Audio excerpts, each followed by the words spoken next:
Hello everybody and welcome to Sweden. We are at beautiful Borås, Sweden, and we are ready to start the fourth tournament of the Euro Tour 2023, the Swedish Open. We are visiting Umergården's Disc Golf Center and the gold layout there. We already saw some FPO coverage on the early morning and some rainy weather. And luckily the heavy rain did stop before the tournament started for the FPO, but now we are going to see MPO tackle the course this afternoon. And good day to you. My name is Esa-Pekka Tupala. I'm your host today, and with me the spin doctor Jaani Lansio. Welcome, Jaani. Thank you. How are you feeling after the FPO round? A little break here. Well, I'm feeling fine, thank you. I'm just hoping that the weather is okay there in Borås. The morning was pretty rough. At times the wind was picking up, and in the open holes it really played a big role there, especially in the last couple of holes. The wind really picked up, and I hope the MPO gets to play in a little bit easier conditions and we see some big scores. Yeah, and we've been told that the weather kind of might be playing tricks on us for the whole weekend, and we have to remember that we are playing the fourth stop of the Euro Tour this weekend, and we are having 11 events. And let's see some rules. What's this Euro Tour about? How many tournaments and what's all that? So you can see those specs there behind us. So we actually have 8 different countries across the Europe on which we are playing, and 7 best results from the 11 PDGA Euro Tour events, they count when we go towards the Tour Championship, which is held in October at Andalusia, and it's an invitational tournament. So these players are gathering the points and they are aiming towards the Tour Championships in Andalusia. Beautiful site there. Yeah, of course, players have to play for the long haul. I mean, it's a big multi-monthly tournament, which consists of smaller tournaments, but the players also need to play one shot at a time, so it's kind of a tough situation for everybody there. It sure is, and at the same time you can see those starting times to our broadcasts. And Disc Golf Network is visiting European Tour first time ever, and we are so happy that you are joining us, either if you are on the Disc Golf Network or if you are on the YouTube side of things.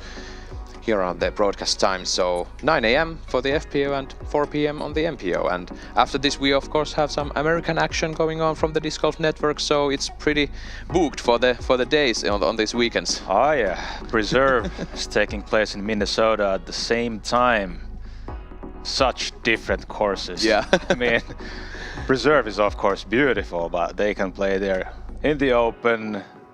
Lots of space everywhere. We come here, tight tunnels. Yeah, welcome to Scandinavia, folks. You are gonna see some action, and where all those Niklas Anttilas and Väinö Mäkeläs, where they are starting their careers and where they are learning those skills with the angle controls and everything. Yeah. You're gonna see that today. Accuracy and putting. That's the 2 main keys here. Yeah. And I think we are gonna head to the tee number 1, and we're going to see soon how the MPO is starting their round. And we certainly know we have Paul Macbeth in the card, we have Niklas Anttila in the card, and then we have 2 locals, 2 Swedish players there. Oh yeah, Hjalmar Fredriksson, the 15-year-old phenomenon, and local hero Josef Berg. Let's see the opening shots. And the first player to tee off, sponsored by Discraft and Grip Bags, a 6-time world champion from Huntington Beach, California, Paul Macbeth.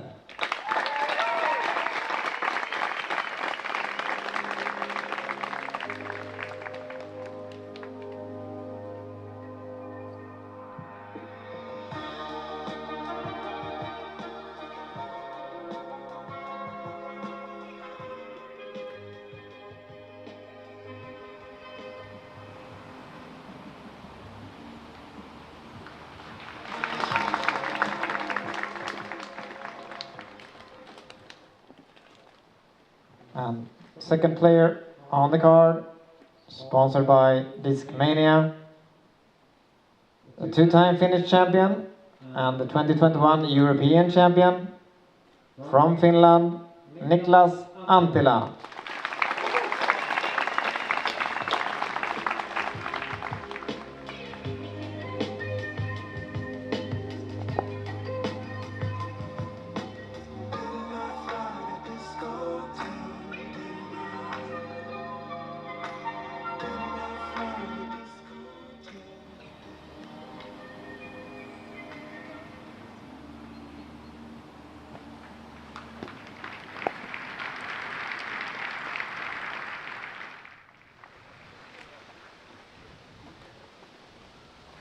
And the third player on the card, sponsored by Kastaplast, representing Ymer Frisbee, Josef Berg.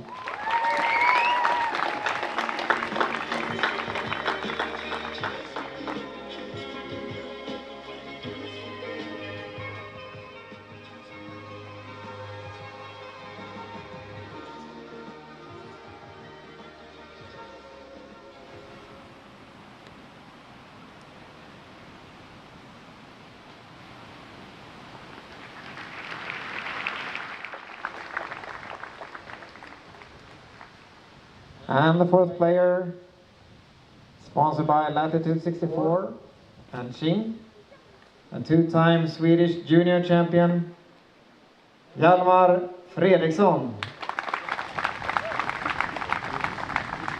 C'est trop bien.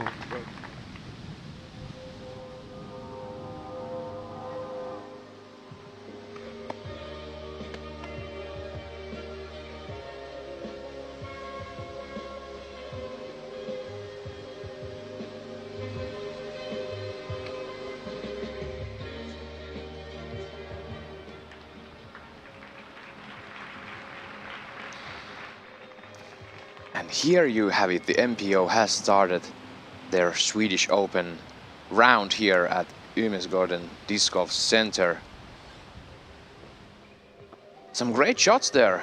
Niklas Anttila pin high and Josef Berg almost pin high there.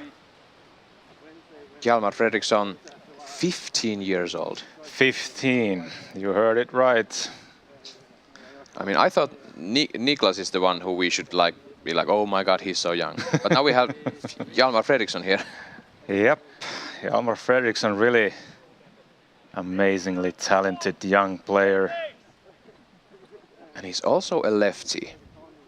And as we saw in the early morning, we had Anniken Steen on the FPO card. And she was also a lefty, and she had some struggles here in the opening 9 holes, but we'll see how Hjalmar is tackling the course. Yeah, these two layouts, the FPO plays the silver one, the MPO plays on the gold layout. They're quite different. Indeed. Hjalmar got a lucky kick from the tree there in the center of the fairway.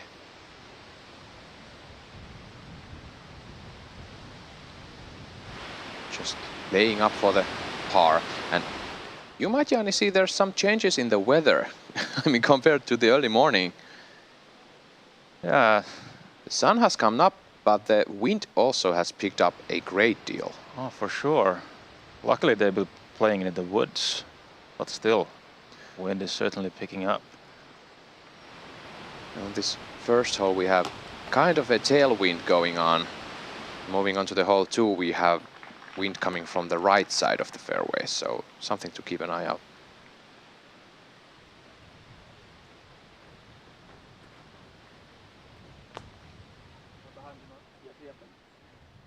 Excuse me.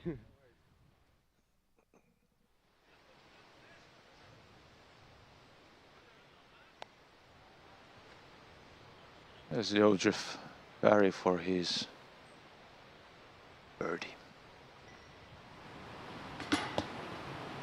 Nice run from Barry, but just a bit low.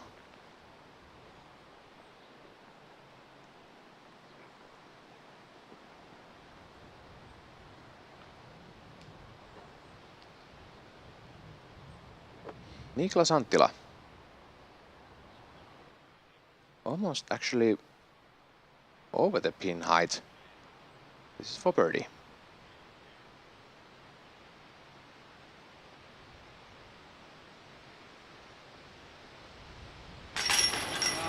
And there it is, Niklas Anttila with his trademark lofty putt.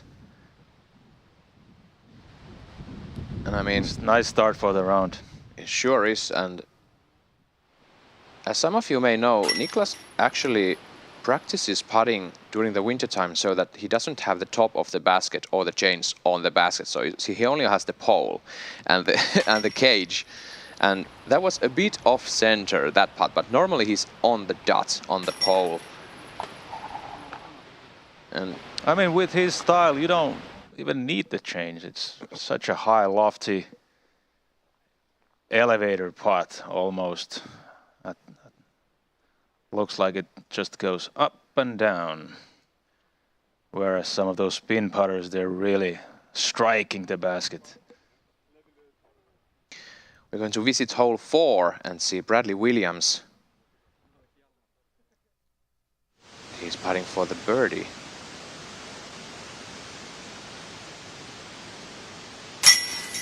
And he's off pretty strong there. Oh yeah.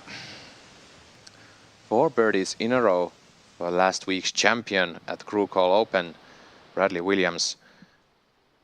And here you can see the tee sign of the hole 2. We have a par 4, which is a shorter one of par 4s, 110 meters, but it has its tricks. Yes, you really have to go high, hyzer through the gap, avoid the OB, small OB area on the left. There's also a Mando that doesn't come into play. And you are probably getting a nice look at the basket, but no putting for eagle. I'm pretty sure about that. There's a bit of uphill here, and Niklas gets a great skip shot there. Yeah, I mean, this is what you do here. Yep. You're left with a 50-meter upshot or so.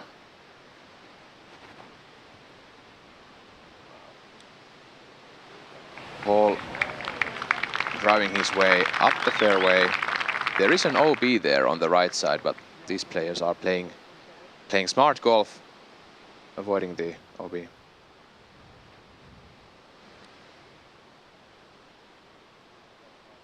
Joseph Barry, sponsored by the sponsor of this event, Castaplast Discs. On his home turf. On his home turf. He's very much a local player.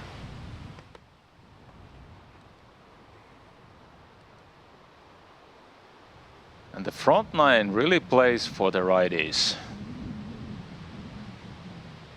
But the back nine is a little bit more lefty friendly than righty friendly. So if Hjalmar just can take the few birdies for him here, he'll have a fiesta on the back. Look at that control. I mean, that's a hard shot. Yep. Uphill, windy uphill Anheuser for a lefty, but he has some more tricks up his sleeve that you really think. I mean, he throws backhand as a lefty. But then when he switches to his sidearm, he's a righty. Yeah, I mean... Yeah, you heard it, folks. Kind of an ambidextrous, but can't reap the benefits of that. And there are times he has a great momentum going on if he's like on the correct side of the bush or the tree, but it can sometimes be rough with those situations. But so far some great results from Hjalmar Fredriksson.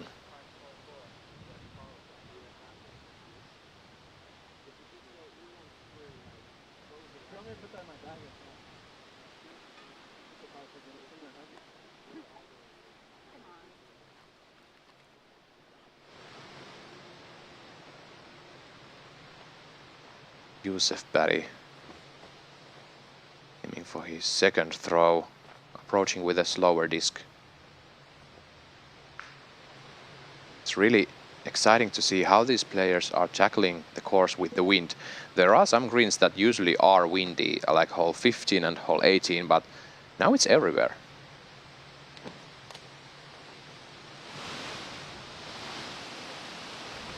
And there is a Mando just before the basket. Yeah, I think this was close to missing it, actually. Yeah, sure.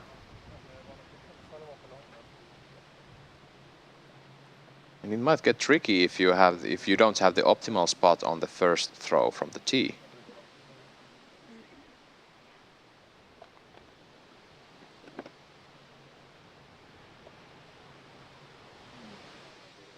And Hjalmar is switching to being a righty now.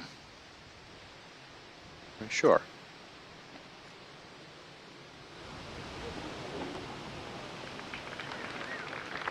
Not as close as he might be wanting.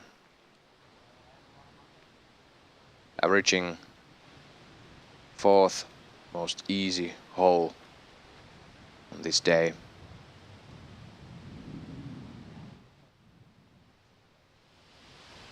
And the green is pretty forgiving on this hole too.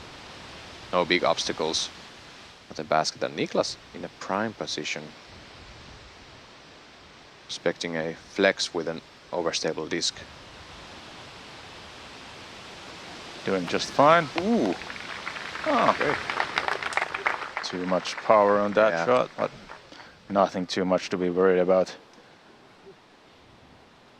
There's his caddy, Tuomas Hyytiäinen. Yeah, finished his round. I mean, 4 under, was it? Yeah, just finished his round at 4 under. At the moment is tied 9th, but that's going to change.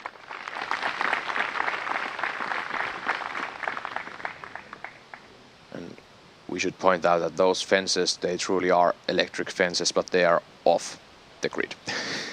Yeah, I once got hit by that kind of a fence in Austria. Yeah. That's a pinch. Ball laying up. Yeah, I thought it was off, but it certainly wasn't. So don't play with your luck, folks. I thought they were gonna put the action down. That's what I expected. I just didn't want him to not do it and hit the branch to go through.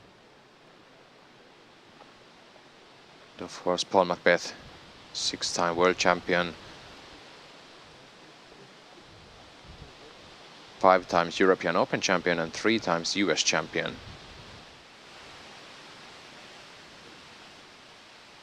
On the card with these younger players.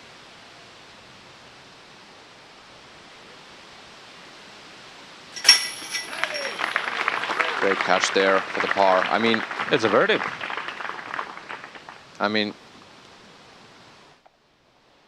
Hjalmar was born in 2007 and Paul started his career in 2005.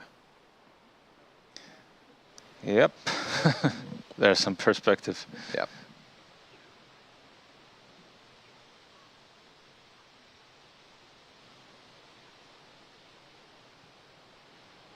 And this for birdie.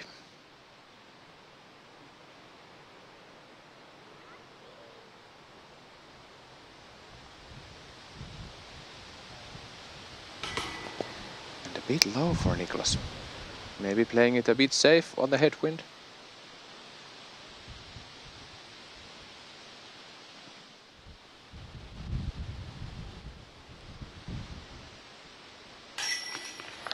Paul taking the birdie.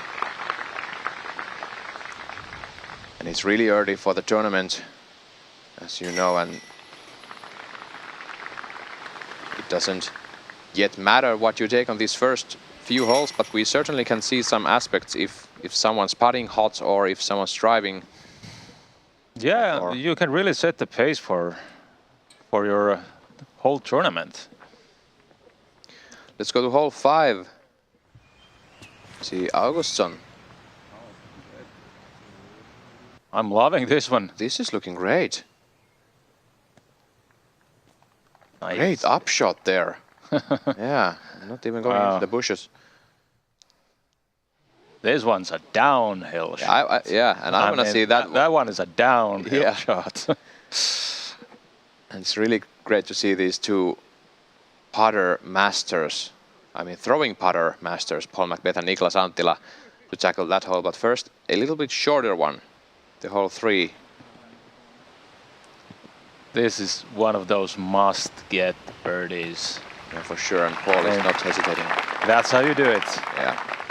Just take the birdie and go. Yeah. And this has OB behind the basket, so you don't want to have too much power.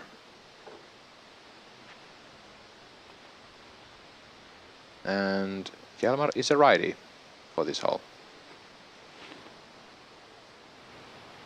Such a smooth I mean, delivery. Yeah, just a bit low, but I mean, great shot right through the tunnel.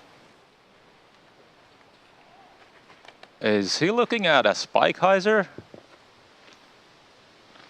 I mean, Is he?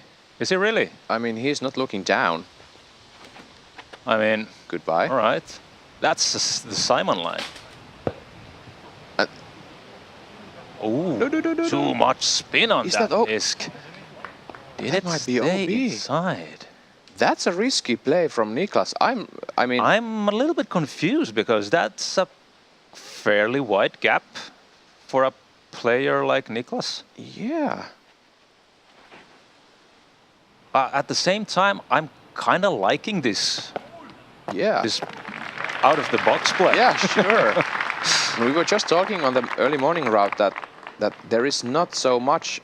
I mean, there are no gaps for these Simon lines in Umersgården, but Niklas found fun. Yeah. Let's see this putt from Augustsson. Great save. 4 down after first 5. Great birdie. Thomas Gilbert seen there with Bradley Williams. Nice to see some Canadian flags here too. Ooh, what happened there? You surprised? Yeah. I mean, Is that OB?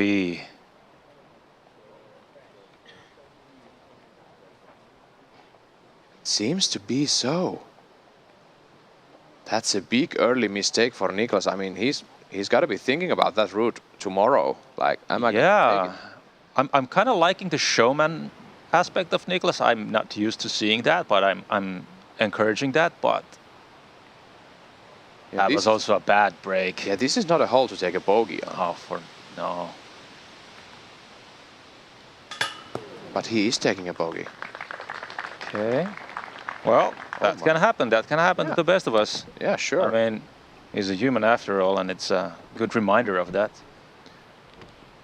Yeah, I mean, he went 2.5 rounds in Konopiste bogey free. Maybe he is going to do almost 3 rounds bogey free after this. We don't have a clue, but we'll see. Indeed, he took down that tournament a couple of weeks ago. This is Hjalmar for the birdie just outside circle 1. Oh, I'm loving that stepper. Ooh, look at that! How cool was that? Like Yeah. casual that- businessman style. Like, Yeah, that just was a little step. like a gentleman. Yeah. Just Yeah, I'm not gonna make a fuss out of it. I'm just gonna step a little bit. Yeah, sure. All right. Keeping my cool. just walk it out. Yeah, and 2 tap-in birdies coming if... Yeah, that's a tap-in.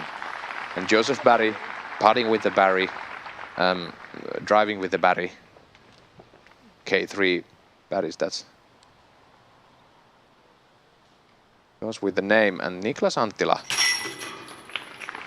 taking the bogey here. And moving on.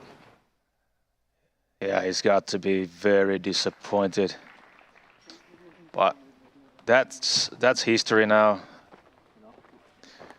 Time to tackle the next hole. Let's see Paul Macbeth again on this hole 3. That's picturesque. Yeah, it can't get smoother than that. Yeah. Would you remind me again, we have Kay Leviska and Bradley Williams with the smooth aspect on their nickname. Yeah, Kyle Leviska is the Dr. Smooth. Dr. Smooth, yeah. Sure. Bradley Williams is Professor Smooth. Professor Smooth, yeah. I don't know, Paul Macbeth, Admiral Smooth. Admiral Smooth. I Admiral like Smooth. that. I like Yeah. that. Yeah. Mr. Spin Doctor himself, Jaani Lansio, making new names here. Admiral Smooth, yeah.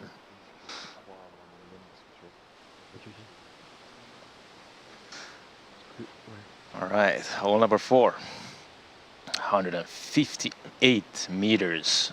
Dog leg to the right. And you have to go around the Mando tree, which Paul Macbeth just hit right in the center. And this really takes nothing more than a putter. I will say a putter shot. And then an approach. And you're looking at a birdie. And this hole has one of the most tiniest, I mean, those Tiniest sweet spots. Yeah, land. for sure, yeah. I mean, Hjalmar- and that's exactly the spot there. Maybe the way That's is to the drive one. into the trees and then get a kick out. And Yeah, that's the one. And you cannot go long because the OB is there behind the rocky fence. Josef, there is OB just behind the sweet spot. This has to stop. Slow down. Has to stop. And Seems that to be OB. Yep. That's a bad break. And that's genius from the course designers to set up those OB lines before the wall. Yeah, I mean, you could just throw a roller, hit the fence and move on, but it's not possible now. Niklas, after that bogey, he's going with a stable forehand here. Trying to skip inside. Oh my, Oh, that's yeah. great shot. I If mean, it settles. that's the super sweet spot. Yeah, sure. Yeah, great job from Niklas there. Let's see the overview of the hole 4. This is a par 4, 158 meters, a dogleg to the right, playing in the middle of the scale of hardness on this day. Averaging just over par, and there is the Mando and the treacherous OB. It's an interesting hole, Jaani. It's an interesting hole, yeah. It takes 2 shots with a putter. And you can't even, I mean, it's a short par 4, but I love it because you have to really get to the sweet spot. And if you don't, well, good luck with that. Speed control is very important here. You can't go along with the opening.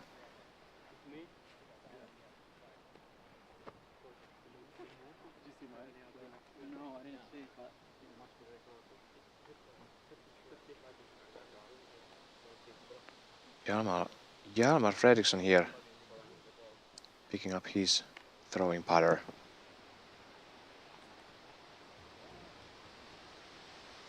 There are some trees guarding this green.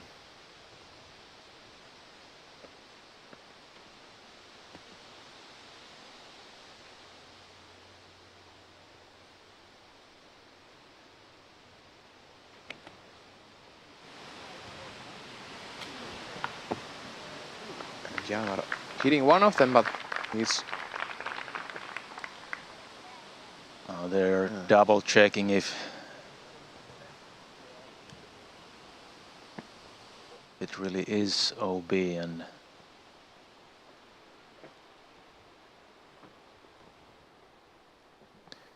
I believe Josef has to take his medicine.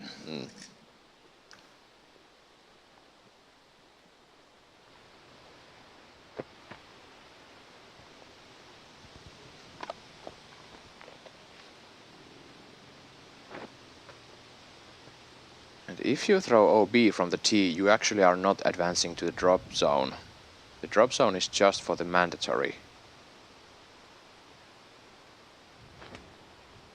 Josef is playing by the OB. rules. This is low. This is low. Yeah.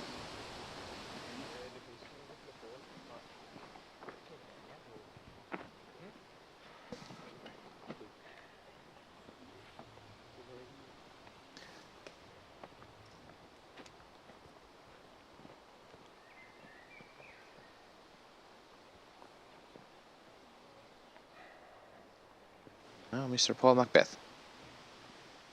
Checking the basket.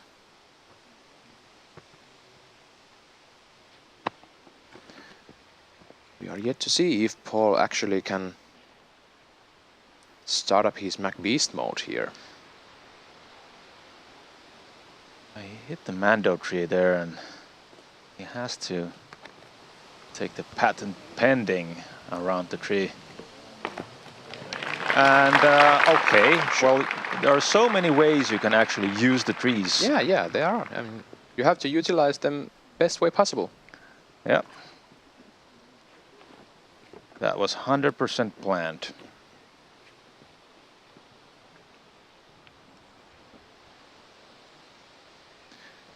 Niklas also with a blind throw here.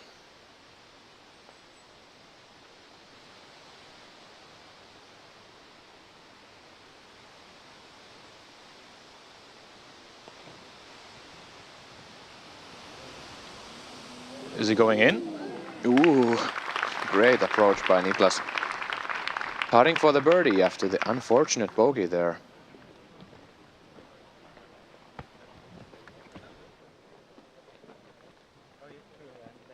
Yeah, we can all start guessing if Niklas is going for the putter shot next round on the hole 3.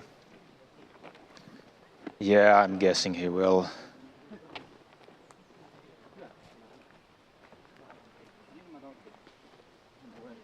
Maybe his caddy pressured him to do that, because Tuomas Hyytiäinen is known for his immense power shots.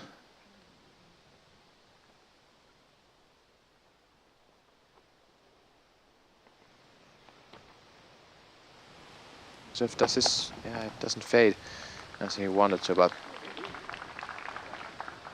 that's gonna be a bogey for Josef Berg.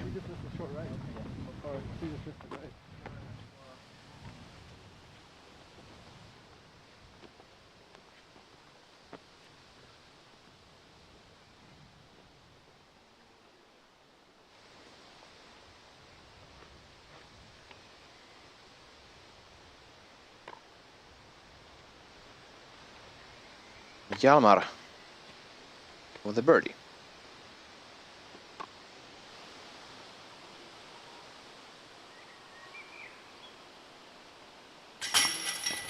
Oh, just a bit left side there. And that's one of the downside of a strong spinny putt. Mm-hmm. I mean, the height was perfect, but it was just a bit left. And the spin of the disc, the power of the throw just didn't quite settle in the basket. On the contrary, here we have Niklas in the center of the pole with slower disc speed, cashing the birdie.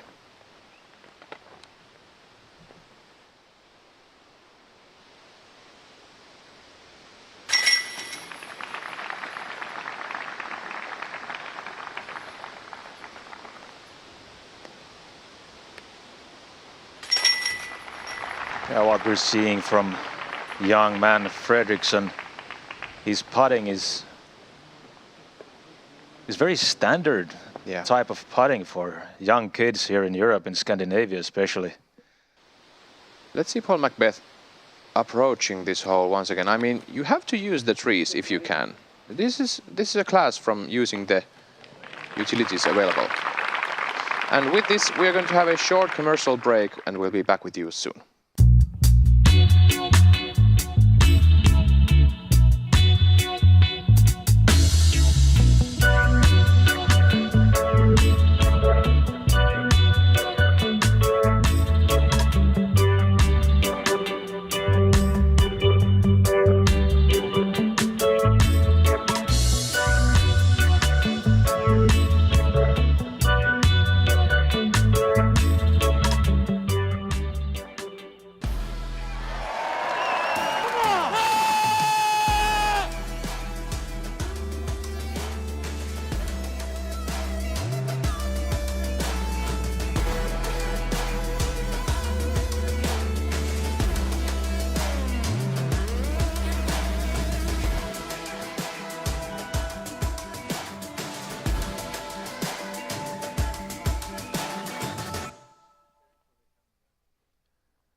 Welcome again to the action.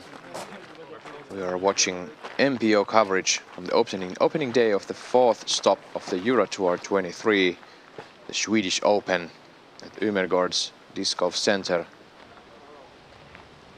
Hole 5 is a par 4. It's 219 meters downhill straight shot. That's something you don't see often on the tours.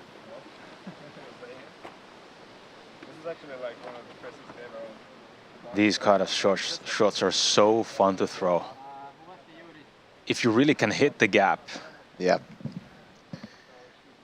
you can just marvel your skills for a long, long time when the disc flies through the air.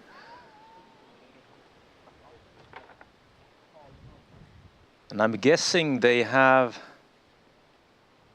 maybe mid-rangers there, or not distance drivers. Yeah, certainly not distance drivers.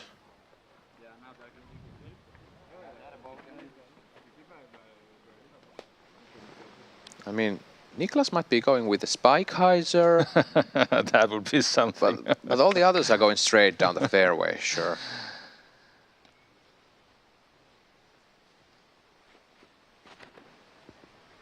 Mr. Paul Macbeth. Hyzer flip. Oh my.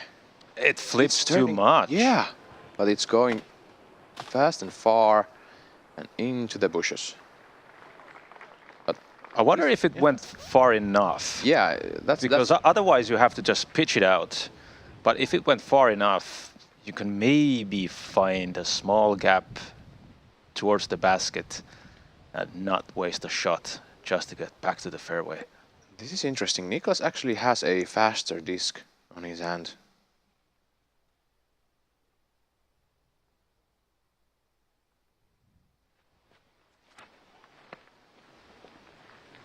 This is high enough. It's not turning right, but it's fading left. He wishes this to kick out or roll. Great. It Great does, result. yeah. He might have a long jump putt into the green.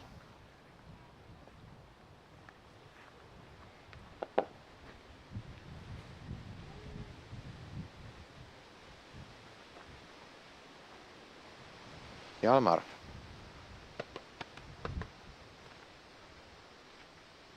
We don't actually need to say he's going forehand or backhand. We can say he's going lefty or he's going righty. And this is overturned. Quite early, but gets a lucky kick back to the fairway. We actually just saw Dennis Augustsson get the birdie here from that From very the spot. exact spot, yeah. So it's definitely doable. And Josef Berg.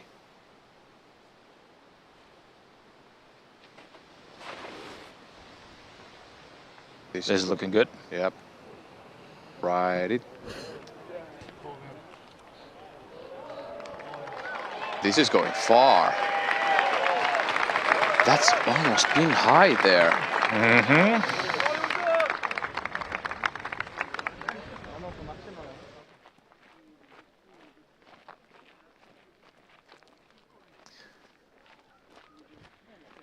And Hjalmar unfortunately overturning the shot.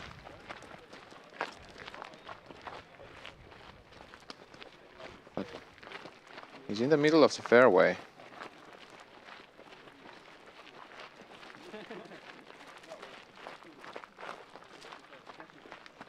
And we are seeing the sun now, but as we were discussing earlier, it might be that we are having some heavy rain come tomorrow and Sunday. It's going to be tougher conditions then for the MPO.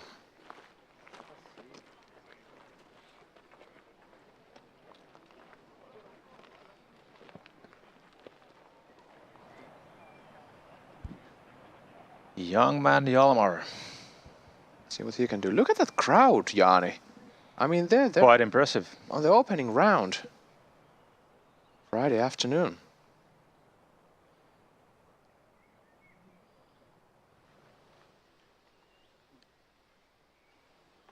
This one is this is a tough one. Keeps it low, Yeah. but it's too low. It seems like he slipped there. Interesting, he actually took a run up to the disc on the downhill. So we see the flyover of the hole, 219 meters. Playing on the easier side, but that might be that the roughs there on the sides, they are pretty tough. One of the toughest roughs for sure. But if you can manage a far of a drive, and you might actually roll from the left side down into the... Yeah, we saw quite a many shots Yeah, in the morning. Head to the left, but then miraculously kick out back to the fairway. The right side is a little bit rougher.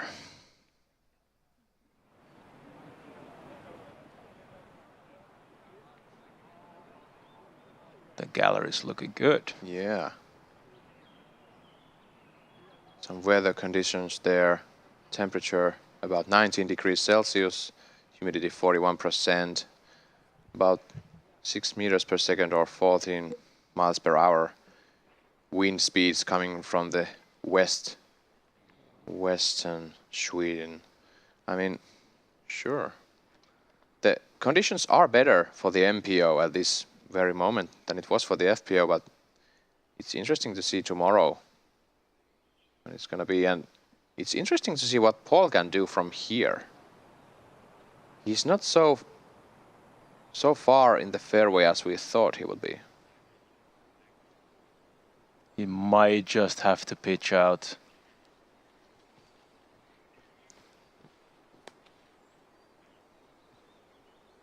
And settle for the par, but that's something Paul rarely does here on these first holes.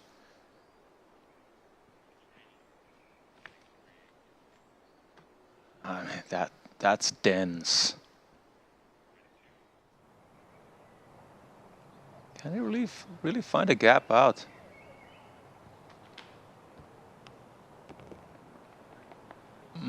Not really. No. Managed to survive in the middle of the fairway, but a long putt for birdie. Fredriksson now, his approach. Third shot. You're not going for anything. Smart play from the 15-year-old.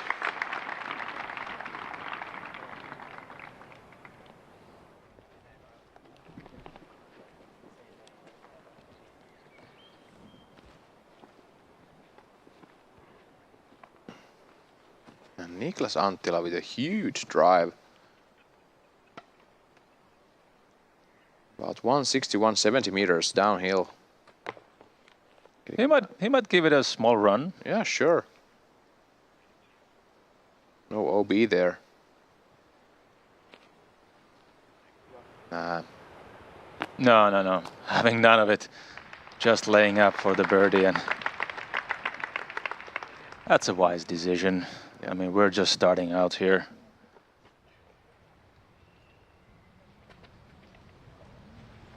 Paul definitely running this. Okay. Yeah. Bad roll. About 8 meters left. Yeah. Tailwind though, but still. Yeah. It's a little bit sloppy of a layup. Yeah. Great to have those flags up on the baskets to see the direction of the wind. Of course, benefits mostly to the players, and also the spectators can see how the wind reacts.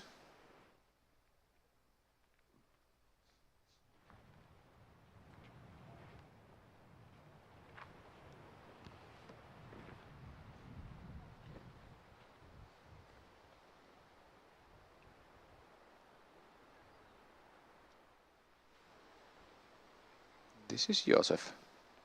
I mean, This is for Eagle. Yeah, sure. This is his first shot. Yeah. Very mild run there. Yeah, I'm not sure Was if the layup. it was a proper Yeah. run. Yeah, sure. And that's the smart play. All for the par. Gets it. Stays 3 under. Ah, Paul really had to struggle for that par this time. Yep.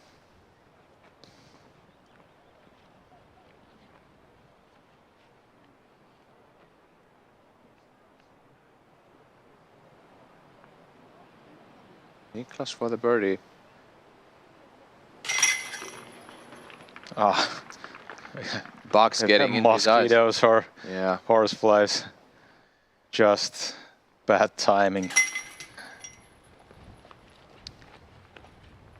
They are.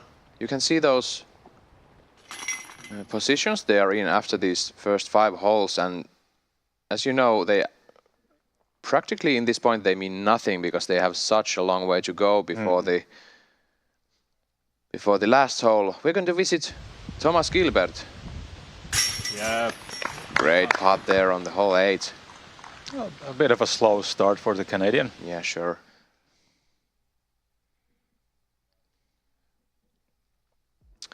Let's go back to hole 6. This is an interesting hole, going uphill, turning all the way to the right, and it also has that kind of a wooded fence or bunker set up before the basket. Yeah, it's an uphill hole. On paper, it's only 91 meters or 299 feet, but I would add at least 30 meters and 100 feet to that. The power that it takes to reach the pin.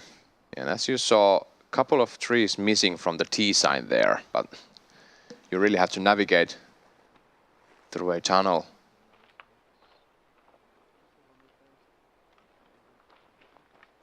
And if you're going for the basket, you really don't want to be too low, because hitting that bunker, you might get some nasty roll downs.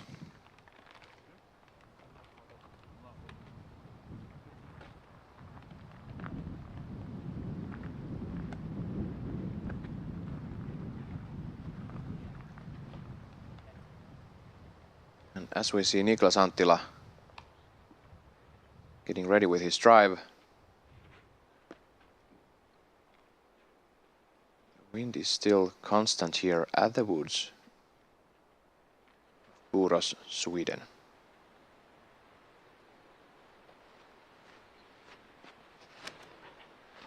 Takes the center route, aiming high, going at the basket, and that's almost perfect one. Wow. Circle 1 for Niklas Anttila. I mean, that must be an easy hole. Looked so effortless. And yeah, it's easy when you see these guys do it. Joseph Parry, the local. Taking a fairway driver.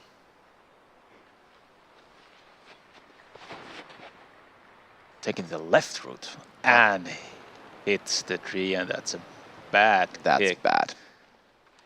And he knows this is his home turf, home course.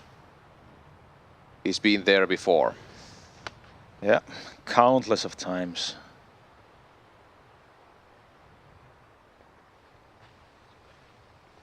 Mr. Macbeth. Also the left side, and this is tracking nicely towards the basket. But it doesn't get up there. That's the trick here. Yeah. Still putting. Yeah, sure. We hope it didn't roll away.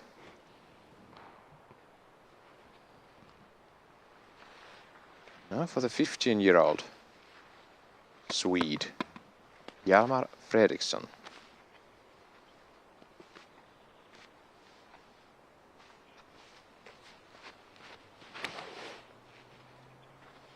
Look at this. It's a hyzer. And he gets there. Stop. Pin high. Oh my gosh. Look at the power this guy has. I mean, 15-year-old and throws harder than grown-up men. Yeah, think about he's shorter than Niklas and Paul. Yeah. And he has plenty of years for growing. Yeah. Let's roll back that Zuka replay with Niklas Anttila opening this hole, taking the gap on the right side. And this just it kind of lays down, back down, and takes the energy off the flight. Air brakes. And we are going to see Josef throw his disc soon. He finds it in the woods. We're going to see Hjalmar Fredriksson. Yeah, this was so beautiful. Listen to that snap the guy has. Look at that. What a powerful shot. Yeah. I mean, he's not legally allowed to drive a car, but he can drive the disc. Yeah, sure thing.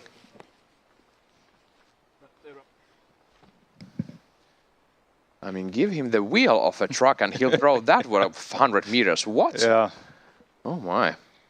Nice to see him here on the feature card to get a closer look of his drives and putting. There's nothing much left for Mr. Barry. Okay. Yep, that's a great upshot. Yeah. And he still has a kind of a death putt there if he takes too much power with him. Yeah.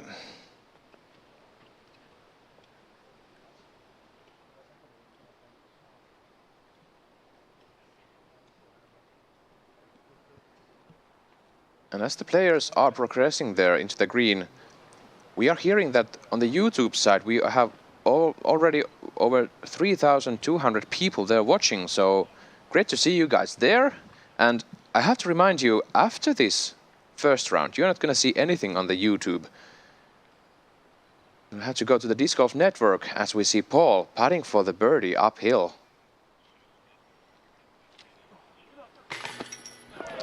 And not able to commit. I mean, that was like 2 inches. And that was in. Oh my. Yeah, so if you're watching from the YouTube, consider subscribing to Disc Golf Network to see the whole coverage here and the whole coverage on the Euro Tour as well. We're going to keep bringing you these first round coverages on YouTube to see what these courses look like. I mean, these are great courses you see on the Euro Tour.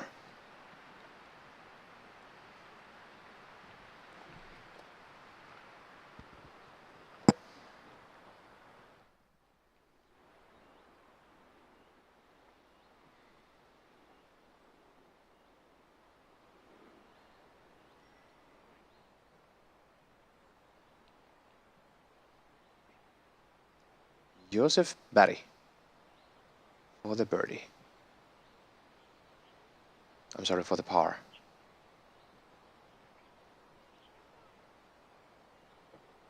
What a save. What a save. Oh my. That's local knowledge for you. 2 very good shots in a row after a very bad drive. That's how you can make a par.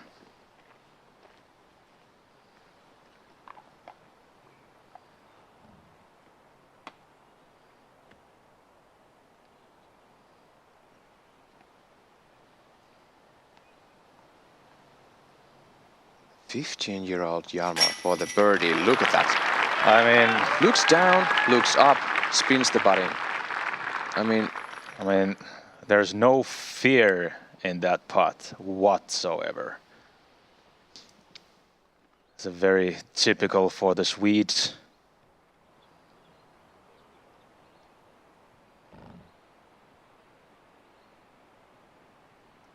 And Niklas Anttila takes the birdie.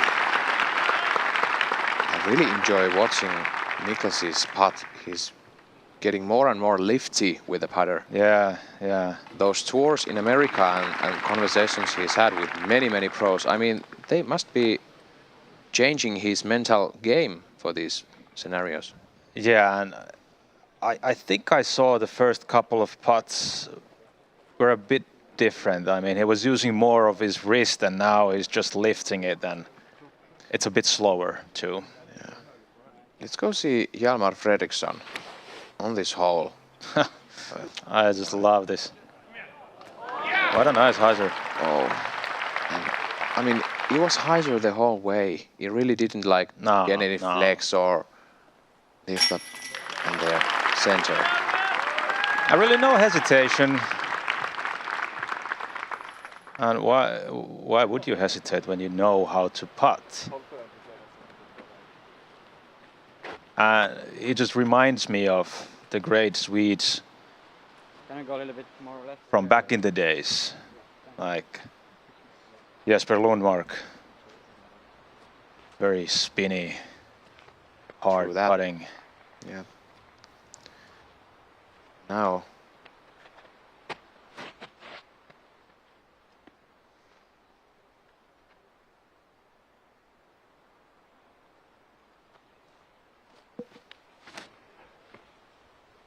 This is a true hyzer shot through the crease. Have to clear the Mando first from the right side. And for a lefty, this is a hard one. This is a very fast turnover. Yeah. And you have to get the disc to glide. Yeah. It's averaging 10th in difficulty, but it's not considering the lefties. No. One of the hardest holes for the lefty on the course. I mean, imagine throwing forehand here. That's a great result. Yeah, that's a great result. He's basically, I think, yeah, he's putting for birdie. Just outside the circle.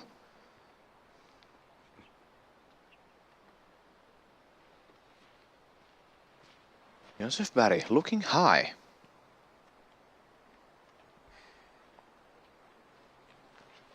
The driver is going high. This is super high. And just the last tree. He almost gets away with it. Yeah. That's a local. I think that the tree just robbed his hole-in-one. Was going straight at the basket. Yeah, almost 80% of the players taking the par here. Paul going high also. This one's tracking nicely. And he gets into the circle, clear putt there. And I have to take up on something. Jaani, look at Niklas's scorecard. Mm-hmm. Where's the bogey? It seems that he actually was in bounds there on the hole 3.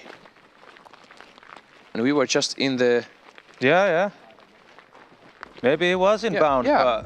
We were thinking that it was OB, but maybe it was in bounds still. It must have been. At first on U-Disc, yeah, I think on U-Disc I saw an OB. Yeah.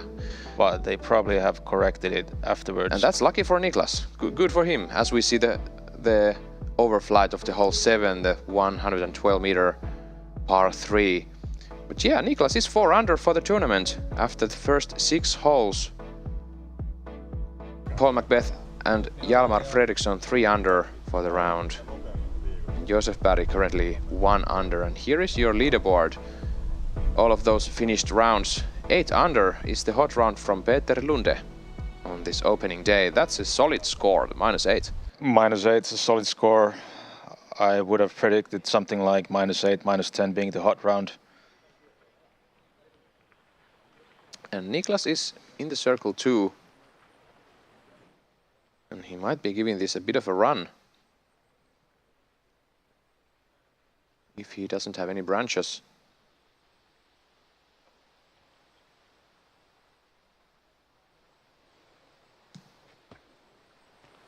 Going for it, just a bit low. Taking the par.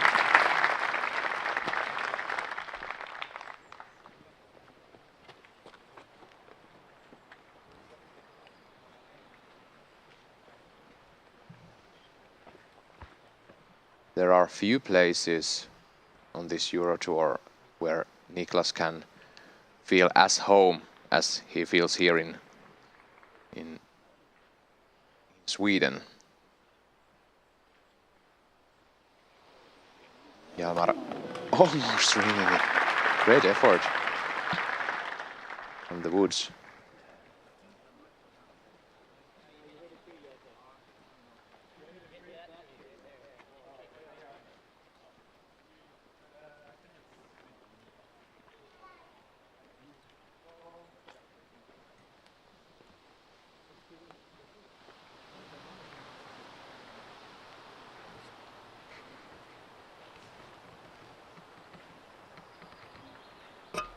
Josef. Where is Joseph? Oh, there he is. Taking his stance. Looking straight at the basket at the circle's edge.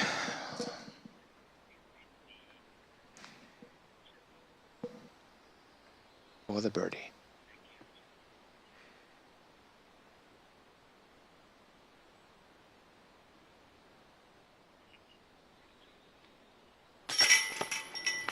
Just a bit left. Taking his full 30 seconds there. Getting the stance and grip correct, but this is Paul Macbeth.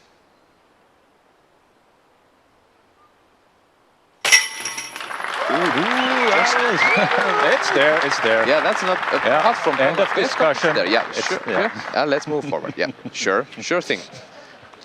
Niklas grabbing the par. And Hjalmar also grabbing the par.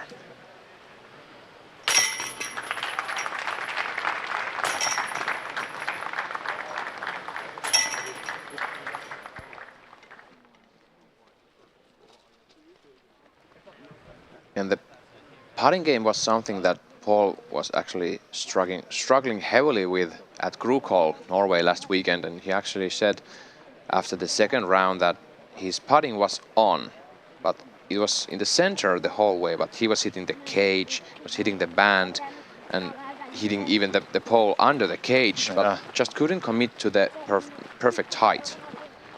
And that's something you usually see from Paul. He's in the center every time. Let's go and see the hole 8 with the flyover. Also in the middle of the difficulty scale. A bit uphill, 102 meters. It's a par 3 with 25% birdies, about 30 players. A beautiful stone ball there to go over, and then behind the basket there's also a stone wall, but there is again that sneaky OB before the wall, so you really can't just throw your max distance and wish for the best kick available. Yeah, I'm thinking that you have to throw quite hard, keep it low, and play for the skip.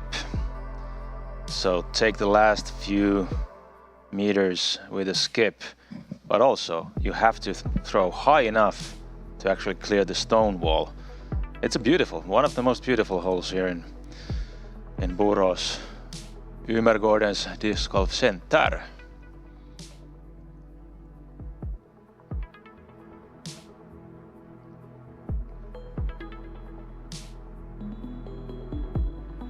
Here is your leaderboard.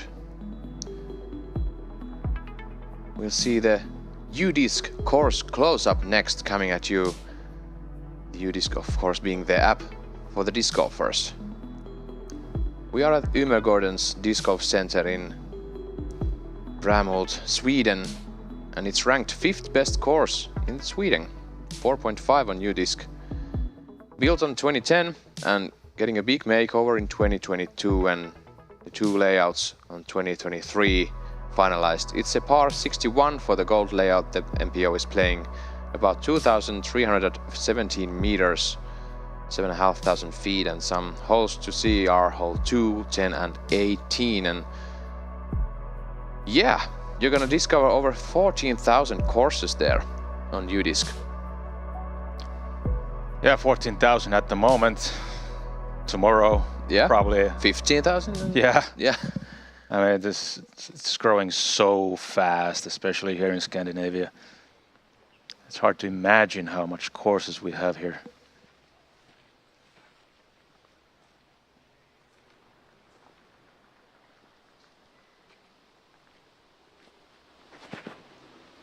Paul Macbeth. This is low. Going a bit too low. Playing for the skip, but that's outside circle. Maybe just inside circle 2. Yet to be seen.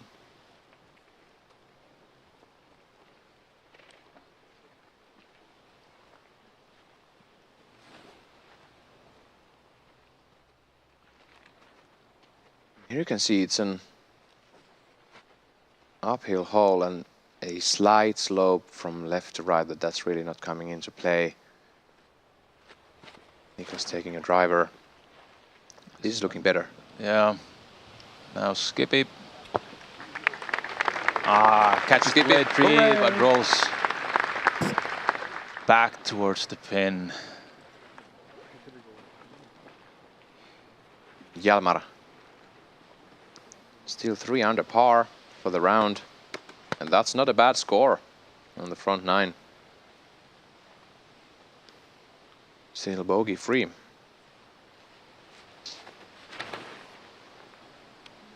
He's flexing too much, maybe? Oh, getting a kick.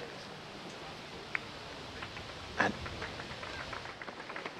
Very OB there? Very close to the OB. We hope he's in bounds.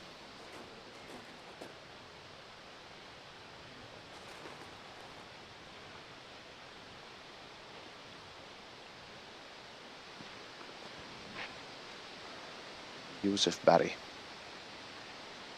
weighing his options.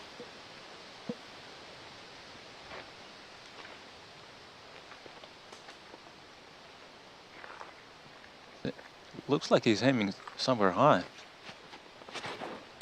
That's the local route, okay. Accepting it. 102 meters uphill, Heiser. And sure enough, he's there. I mean, sometimes you just play for the crowds. Yeah? And he certainly is the local favorite here. He's almost inside the circle. Oh, yeah. I About can 12, see 13. the play, yeah. Yeah.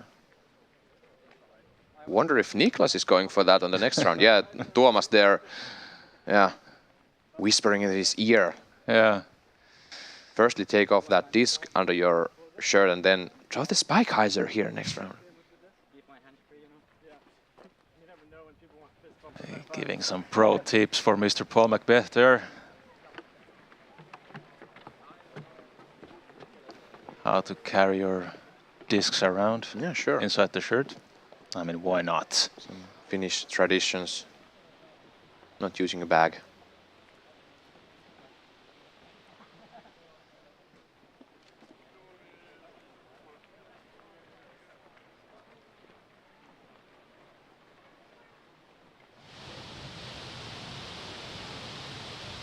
Great to see the crowd here Friday afternoon. Thank you all for coming there to watch live disc golf live.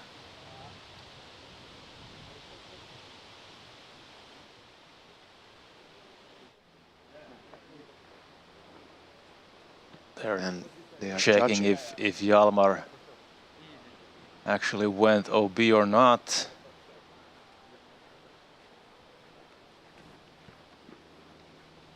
Sure enough, U-Disc here tells us that he didn't go OB.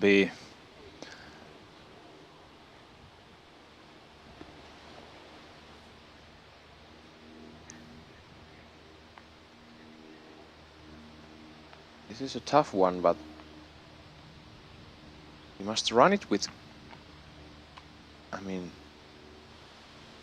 with care.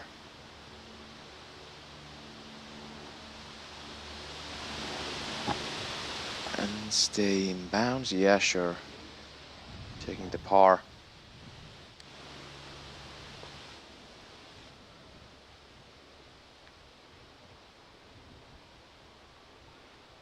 Now, 3 more birdie putts to come. There's Paul. Yep, taking the birdie. Great putt. He actually had a great alley there for the putt. 5 down for the round.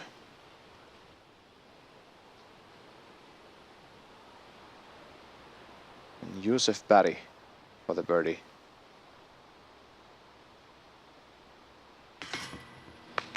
He has that spinny putt.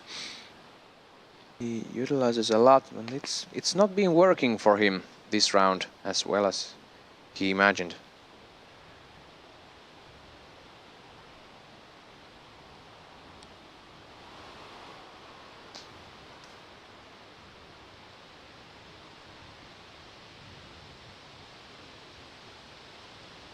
And Niklas Anttila for the birdie, about 6 meters away.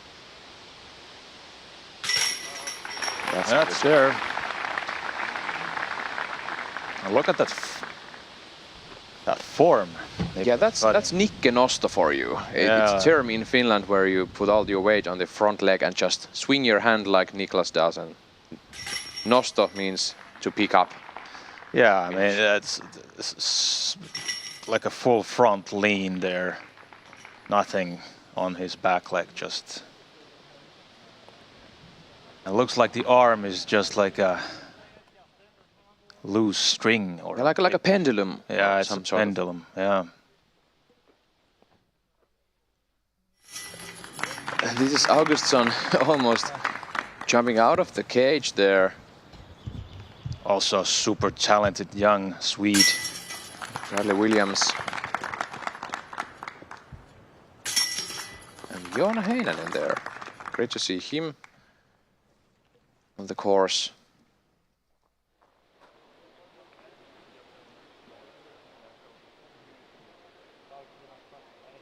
And we are going on the last hole of the opening 9, par 4, 222 meters through the woods. And here it is.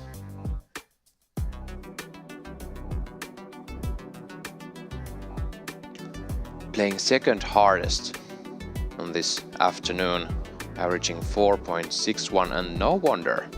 There's the FPO tee. And stay on the fairway, should you say, on this hole? Yep, stay on this fairway. And well, it's the case in most of the holes here in Buros, but especially here, there are so many woods, so many trees. You just have to stay on the fairway.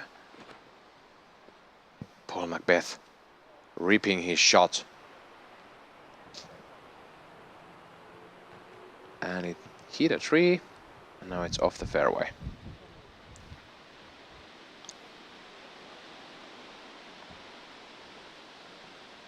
And some natural OB here for the rough.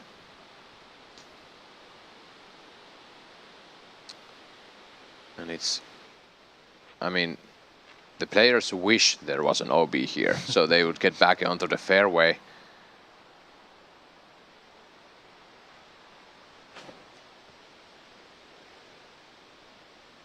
Niklas choosing the forehand, that's a bit high. Landing near the edge of fairway.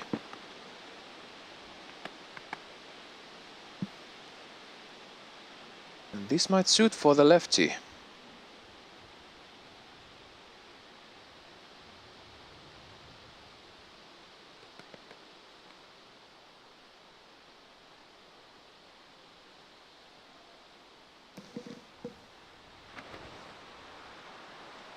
What a drop there by the wind. This is looking nice. Does it? Yeah. Great shot from Jalmar. That's in the middle. He's gonna love that.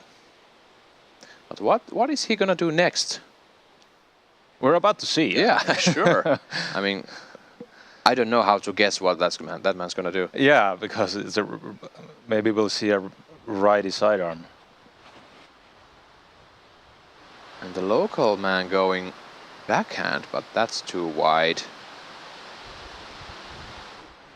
Might actually be on the fairway there. That's some nice kicks.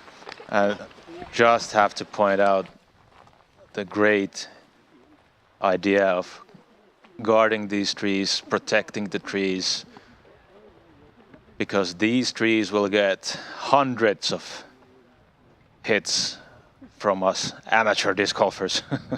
That's it. And if that happens for 20 times, well, 20 years, 100 times a day or something, the tree will be dead sooner than later. And this is something my local course didn't do 20 years ago, and now it's full of dead trees. Let's see Hjalmar It was a perfect shot. staying in the middle the whole time, and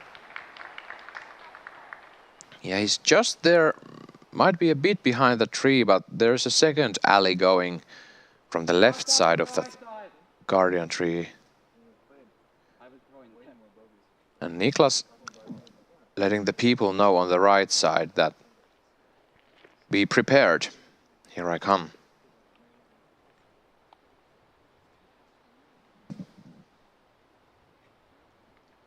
Forced to take a standstill.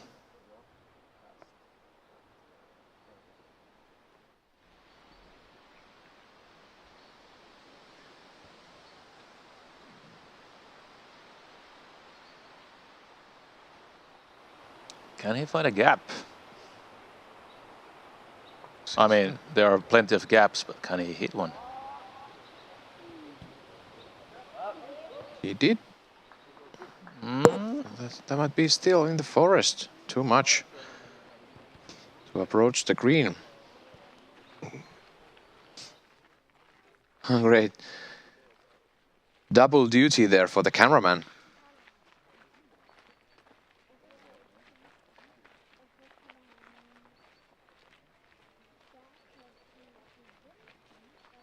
Great to see the sunshine in the forest. At least if we are getting some harsh weather tomorrow, as we are hearing from the weather reports, but we'll hope it stays clear.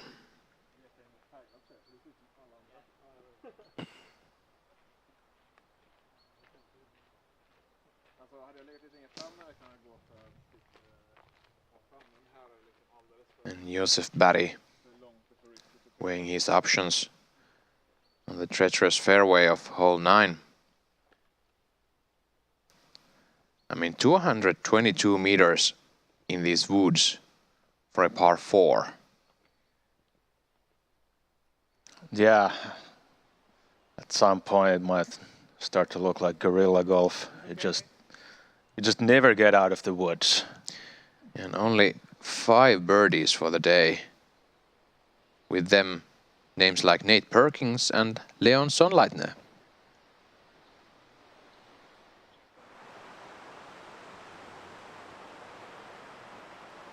And that might be manageable. Well, that is a great recovery shot. Yeah.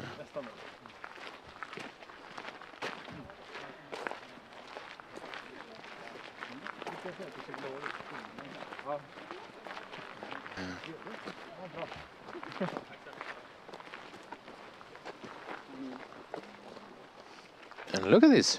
Hjalmar Fredriksson actually has a gap there with his opening drive. Seems like he's going a hyzer flip.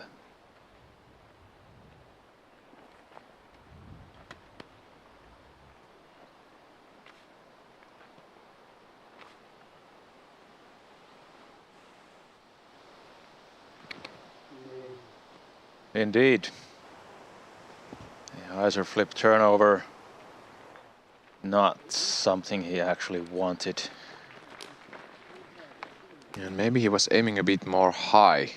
Yeah. Didn't get the height there.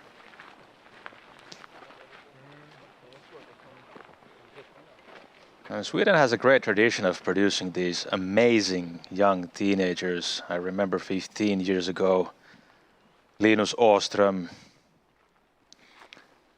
I think he won the Junior World Championships, and Oskar Stenfeldt, both amazingly young talents. And now, seems like Hjalmar Fredriksson is getting the same attention that these two kids 15 years ago. And we are yet to see what comes out of Hjalmar Fredriksson. I mean, he's not in his prime. He's not even close to his prime.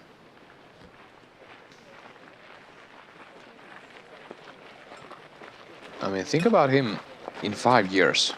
He's 20 years old in 5 years, and he's that good right now. Yeah, I mean, things start to happen for your body when you're 16, 17. I hope he can keep up with disc golf and enjoy the game. This is Augustsson on hole 12. Under the basket there on this par 4. He's playing a great round at the moment. -7 Oh my. after 12 holes. Also a very young, talented guy from Sweden. Just destroying the course.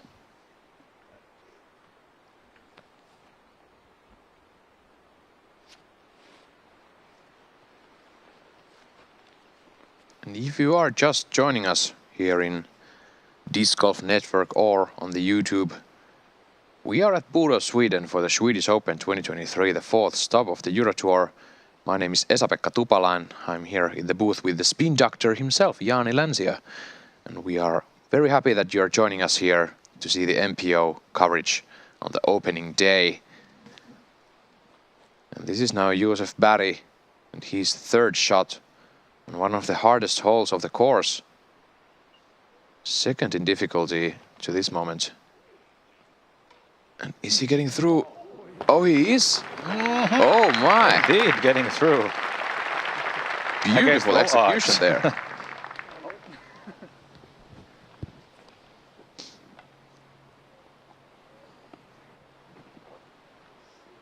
Great job from Mr. Barry. And Niklas Anttila has something similar, but worse gap. And this is going to be his 3rd.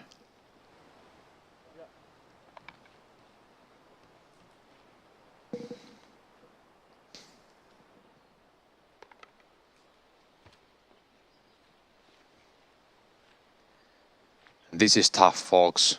This is tough. I mean, he has still about 75 meters to the basket. Yeah, at least. And patent pending through the trees.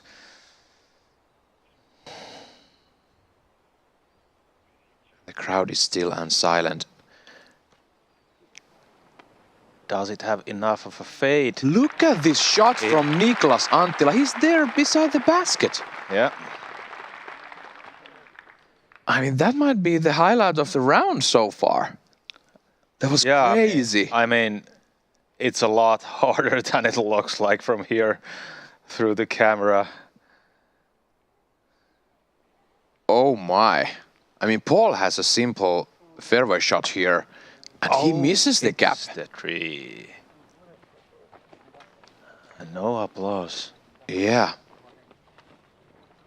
And the crowds here in Europe, they are pretty smart on those. I mean, they know that if a shot disappoints the player, he really doesn't always appreciate the claps there. Yeah, that's true.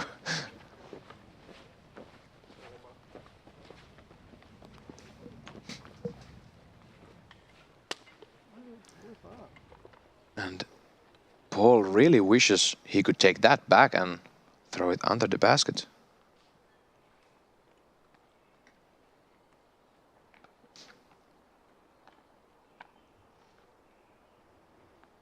And Mr. Fredriksson, about 26 meters away. And I mean, he has that sneaky power on his step putt. That was almost 30 meters away, and he was just flicking his wrist. He's been high.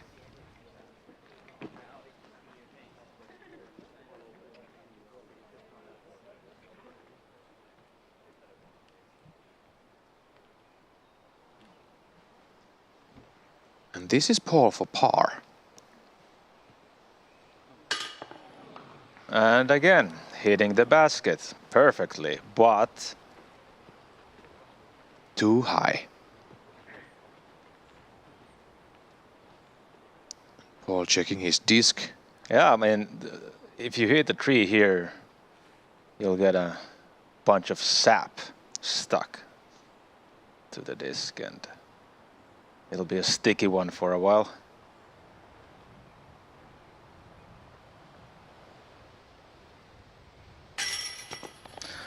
Oh man. Oh man. Hard day for Josef. Nothing goes his way now. Yeah, he's been playing since 2017 as a professional, and he has 74 events. Not so many wins, but this season he's been on the podium on the Swedish Pro Tour. And he's a local hero here, and he really can rip this course, but this day is not his day. Also some home field pressure probably. Yeah, Have high expectations when you know the course. I know what I have to do here, and then when start struggling, it gets harder and harder.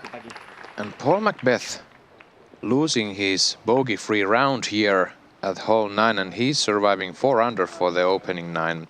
Niklas Anttila 5 down for the first 9, and that's great. Peter Lunde still leading your tournament, 8 down. And 3-way tie on the second place with Dennis Augustsson through 13 minus. Yeah, then the Swede still has 5 holes to play. Yeah, and then we have another Swede, Emil Dahlgren there. And a Danish, Hjalte Jensen there also. Yeah, I mean, it's fun to see Emil Dahlgren there battling for the victory. He's one of the veterans of disc golf. I mean, I don't remember time without Emil Dahlgren. I've been around for quite some time. Yeah, and it seems like you're not getting rid of him either this tournament, yeah. Yeah, I mean, the Swedes, they have a very large group of players who can really take down any tournament in Sweden, actually. And Emil Dahlgren is from the older side, and then we have these 15-year-olds now destroying courses. Yeah, Sweden is not even an up-and-coming great powers of disc golf, but it's probably beating Finland in a couple of years if we start seeing more of these kind of youngsters. Yeah, sure thing. And should we say that Sweden actually had a head start there, and this is something that, for example, we Finnish players might ignore sometimes, that Sweden had this a little bit of notch there when Finns started to find disc golf. Yeah, I mean, basically early 2000s up until 2012, 14, Sweden they had a lot more and a lot better disc golfers. Jesper Lundmark, Marcus Källström, Christian Sandström, all these great players, and Finns battled tightly, but normally lost to them. And the last 10 years, the Finns has gone their way, but now Swedes are picking up the game again. It's fun to have this kind of a rivalry between Finland and Sweden again. Yeah, we sure have that in floorball, in volleyball. Swedes are rocking us on the handball side of Yeah, ice hockey, track and field. Yeah, sure. It's always Finland versus Sweden. It's a nice, loving rivalry, sibling rivalry, I would say. And what a better time to be witnessing the rivalry here at the feature card of the MPO first round of the Swedish Open tournament at the Umeågårdens Disc Golf Center, Borås, Sweden. The back nine is about to start. Hole 10 is a par 4, 145 meters.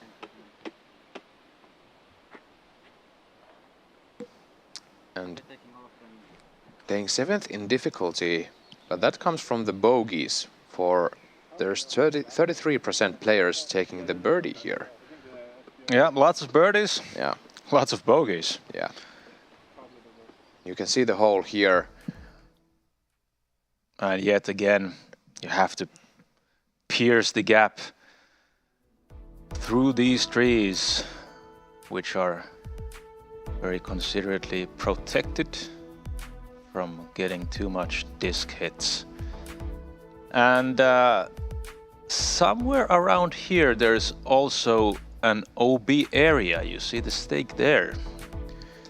You have to miss that OB that's practically on the fairway. Yeah, exactly. It is a really threatening area there.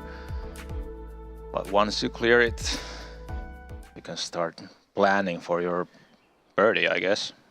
And that's a great way to drive your hole there. You're actually like on the stage there. And Niklas Anttila missing his drive. Cutting short, but he's lucky he's not in the bushes. Yeah, but that's a tough upshot. Thinking about the OB area there on the right side.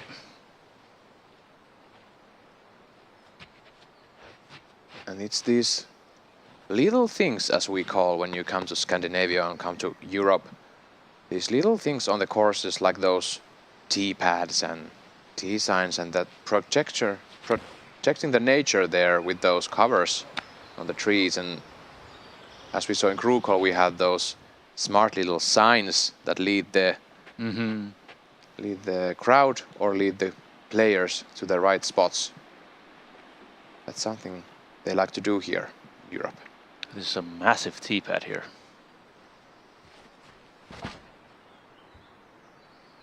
Paul hitting the gap perfectly. Can't get much better than that. Yeah, he did well.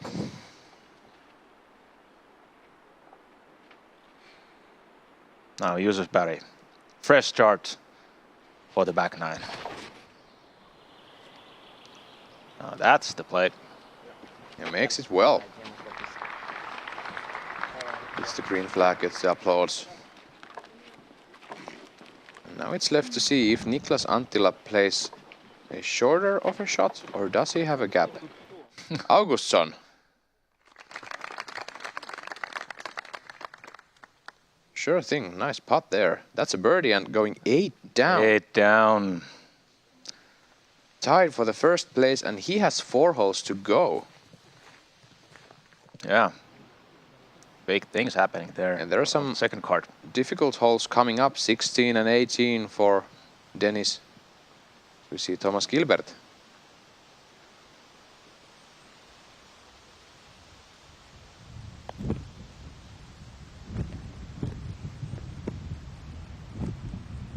Heading for the par. Yep. Parting the par.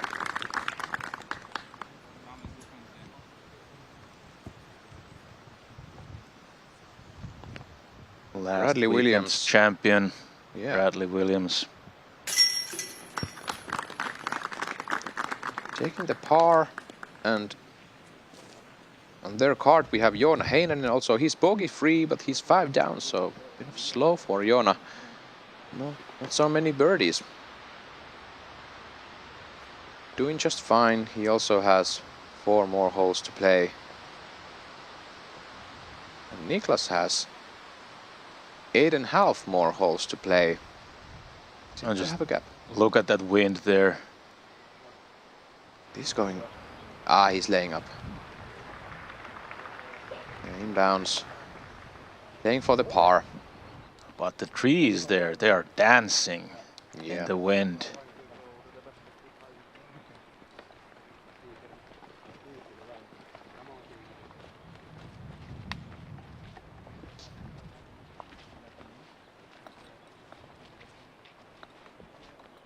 Anttila, this is his 92nd event in PDGA history and he has 22 wins on his belt.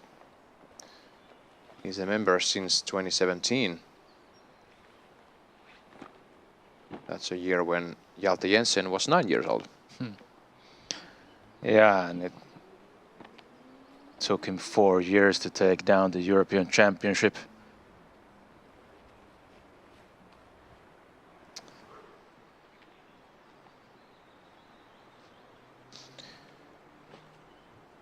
Hjalte is 991 rated member since 2019 and he already has 23 wins of his 69 events, so most of them of course being, almost all of them being junior.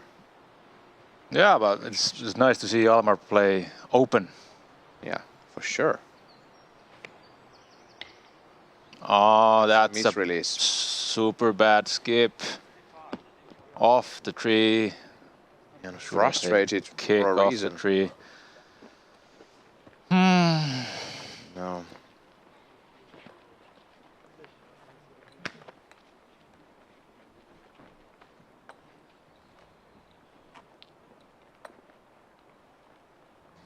And that's something he actually was fighting with on the very first hole of this tournament. He actually took that on the left side too, and there were no trees from which to get a kick, but now there are.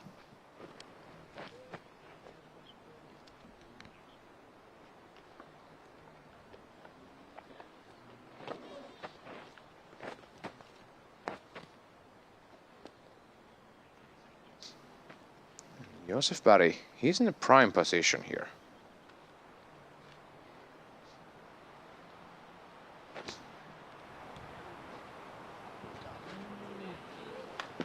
Oh, yeah. That was a much needed, I will say, a birdie now. yeah, sure.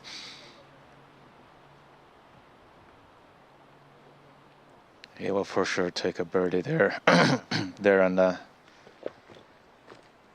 start his back nine with a fresh look.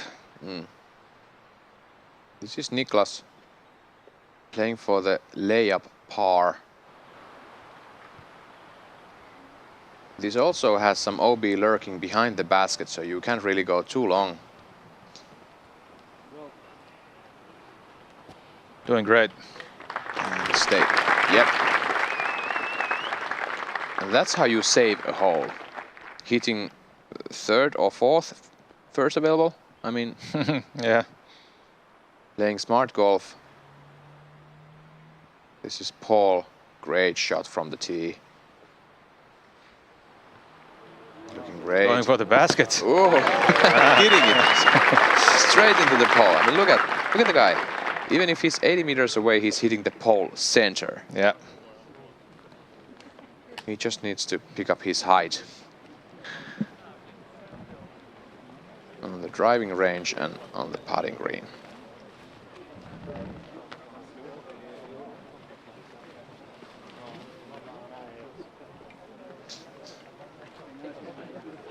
And the crowd gathering around the feature card. Or many of the other cards have already finished their rounds.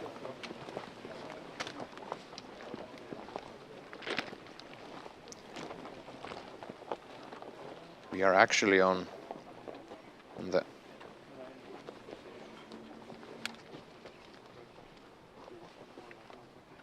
hole 10 here for our feature card, and the second card before them is on hole 15. Hjalmar just laying up. That might have been the first time he's actually on fairway. That's a one way to take the par. And if you take a par here, you're fine. There are bogeys, there are double bogeys. Very important birdie for Mr. Barry. Yeah, sure thing. Going -1 after 10 holes.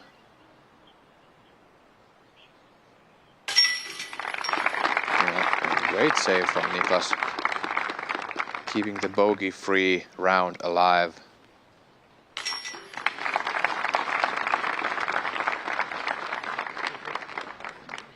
Let's see the approach from Paul Macbeth on this very hole. Taking that trusty putter of his.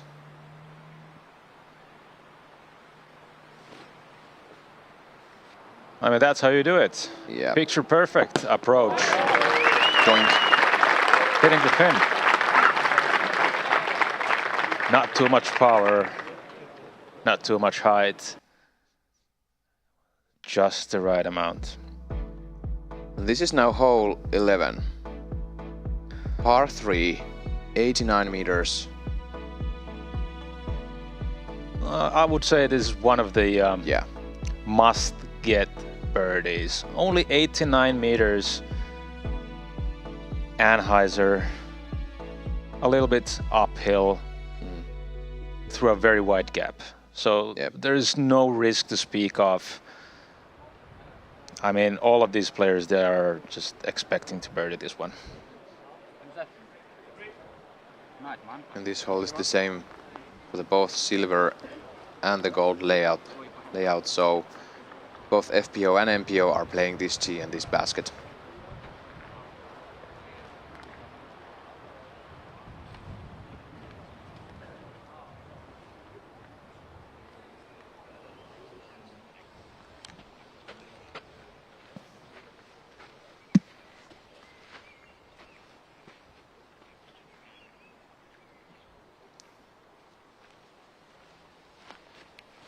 Mr. Paul Macbeth choosing a slower disc, and he knows this is too stable. It won't hold. Or is it holding? I mean, that's fine, but he's not fine. Circle one. Not perfect, and definitely he wanted more turn than he initially got.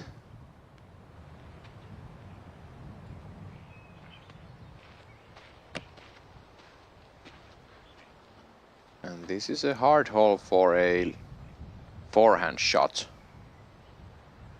There's a headwind here. Oh! What? He was playing a roller. One of the most unstable discs in the universe. Yeah, sure. I mean, I didn't see that coming. that was interesting. Was it? I mean, of course, it was going for the roller, but that was a very weird one. Maybe that was his Niklas Anttila moment on the hole 3, playing something different. Yeah, I don't know what happened there, but that was certainly an interesting throw. Niklas taking his understable-ish throwing putter, and this is looking great. Forcing it to the right. That's under the basket. Hitting the pin on the ground. Look at that control, man. Unbelievable.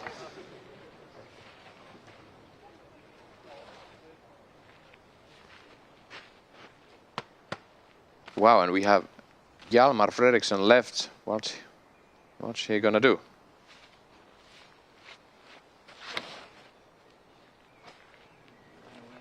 It's a bit lower.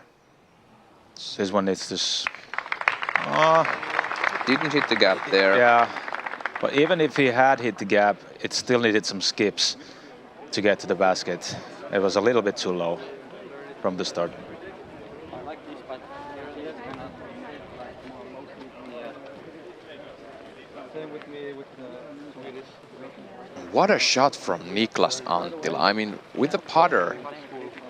I mean, roll back that Zuka replay. Let's see this shot. Committing to the angle. Yeah, really forcing it. And really high. Get some nice glide and finishing touch. Well, that's a little B-State champ love for you on the ground play.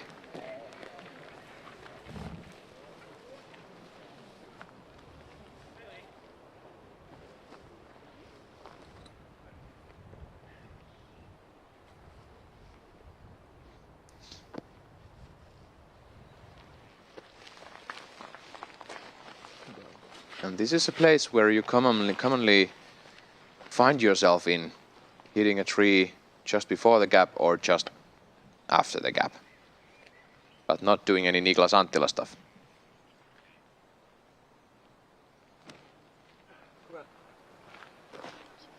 Josef, stay. Stay there. Stay. Sit.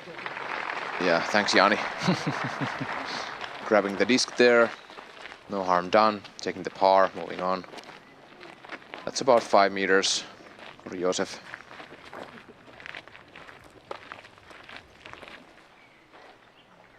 Mr. Macbeth. He's jump putting this. That's a layup shot for the par.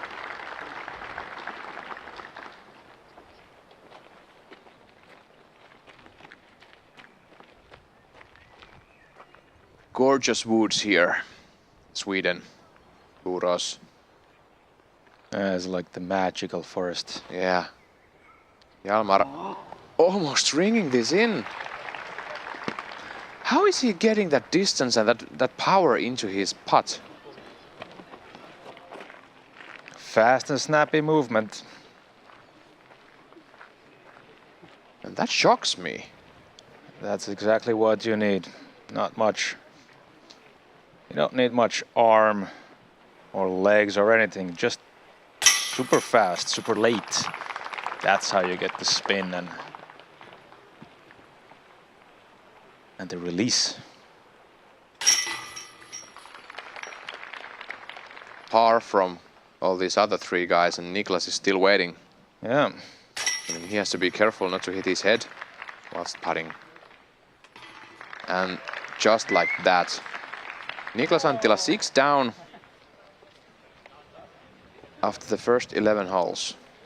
Let's go to see your current tied first place holder, Dennis Augustsson, taking a par here at the 16th. There's Joona Heinonen taking a par. Joona still 5 under for the round. And here's the leaderboard. Bradley Williams also 5 under through 16 holes. Niklas Anttila there 6 down through 11, and he has a way to go there. Some very birdable holes for our feature card still coming. Lots of birdieable holes.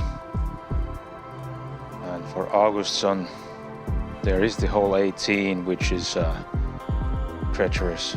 It can ruin your day in the worst case scenario. It sure can.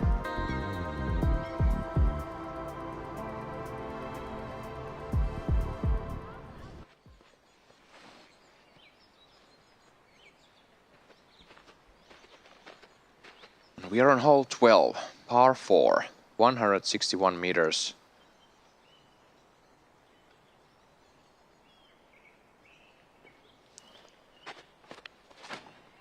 Playing the easiest hole of the day. And Niklas going almost through everything there.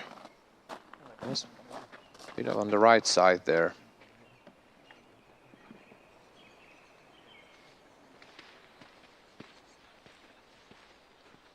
Yeah, only 161 or 528 feet. Still a par 4, and if you hit the gap with this amount of power, you're, well, not looking at an eagle. Yeah, not. No, but it's doable. I mean, I've heard people speculating about taking an eagle here. I mean, talk is cheap also. Yeah, sure. So. Sure.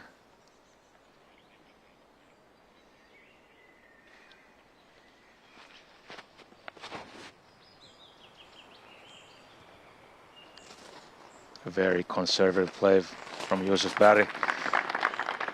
Just landing it in the middle of the fairway. No need to play the hero here.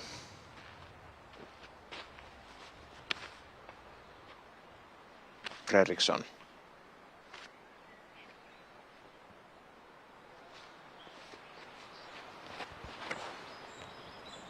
Oh This is man, left this, again. yeah.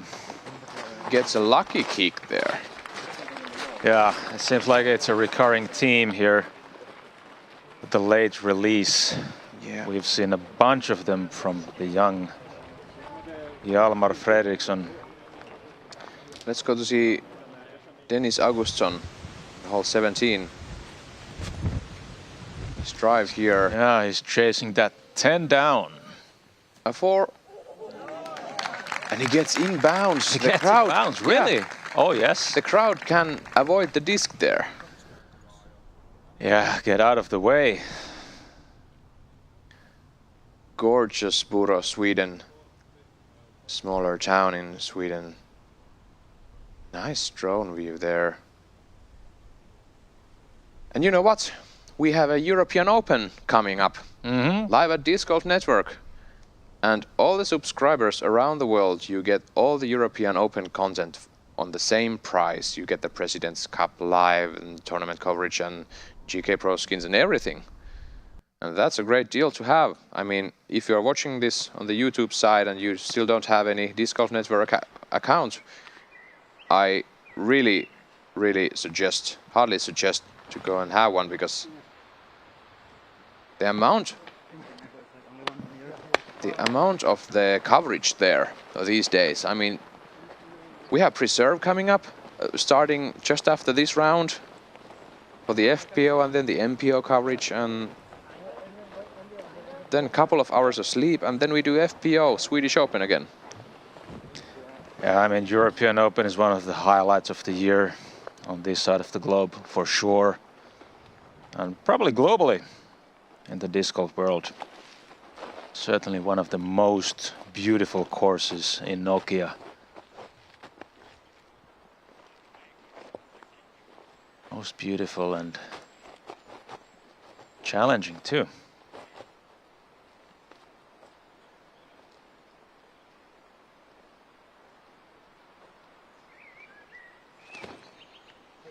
Josef, this is looking great. And that's it. Another 6 meter for Josef.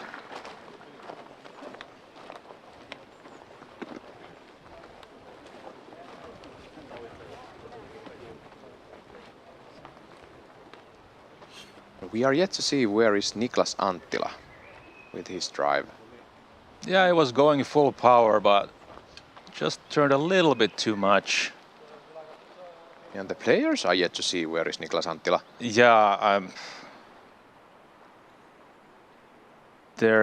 I guess there were no spectators on the fairway to actually spot the disc, and this is Dennis for the birdie. He took a birdie after that. Yeah, look shank at that job there. Almost landed OB, but gorgeous putt there for Dennis, and he's your solo leader. Yeah, turned out to be not OB, but a birdie. Going 9 down.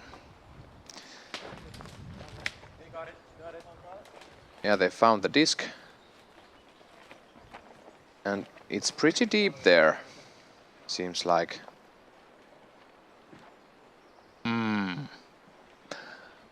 I'm not sure if there's anything he can do to get himself out there for a birdie anymore.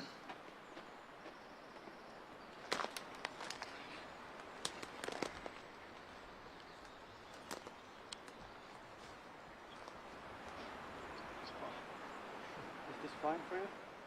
And checking if the stance is legal.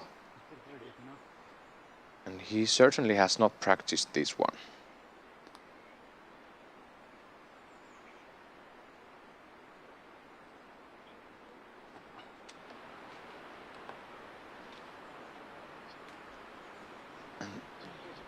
No, almost got back into the fairway.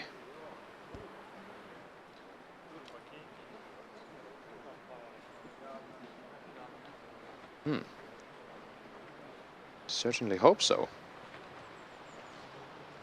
Look at the leaderboard. Young Dennis Augustsson 9 down before the last hole. I mean, Ronnie Rönkönen was in the same situation, that he took a triple bogey on the last hole. Yeah, Hey. it can really ruin your day, the last hole. This was Paul's third, so he's going to take a par. Yeah, the last hole is not an easy one.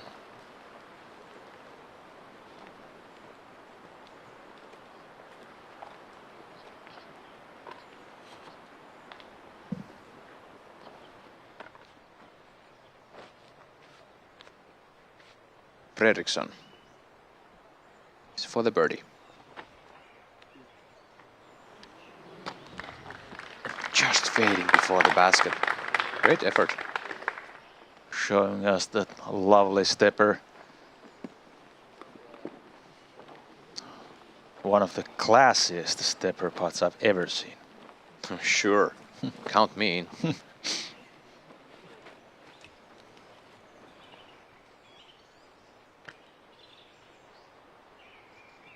And there we have Niklas. Outside of the circle for sure.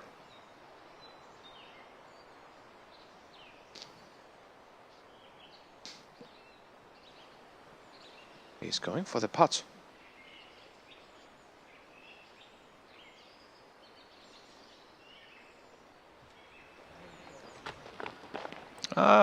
Quite impressive effort. Yeah, sure. But really after the first shot there was... I gave him no chances for birdie.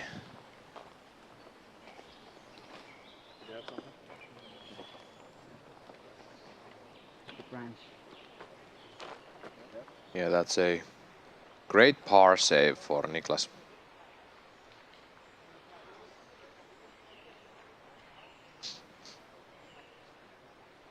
The young Swede for the par. Yep. Look at that wrist action there. Yeah, it's fast and it's snappy.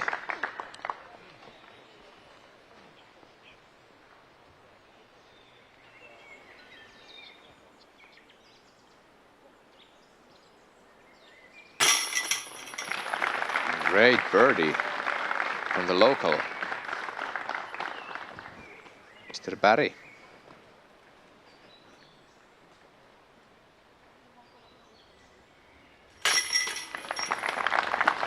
Beth for the par. So that makes it exactly 50% of the players taking the birdie here. So our feature card, a bit of a struggle there, should we say. This was the easiest hole on the day. Yeah, I mean Niklas, Hjalmar, par, Josef, Paul, birdie. We are headed to hole 13, which is the third hardest hole. I mean, wow. We're gonna see that after these short commercials. We'll be right back.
Here we are once again. We are having a flyover of the hole 13, 112 meters, kinda uphill, and this is a tricky shot. You have to stay on the fairway. This is averaging the third hardest hole of the day, and then you go back down after the opening shot.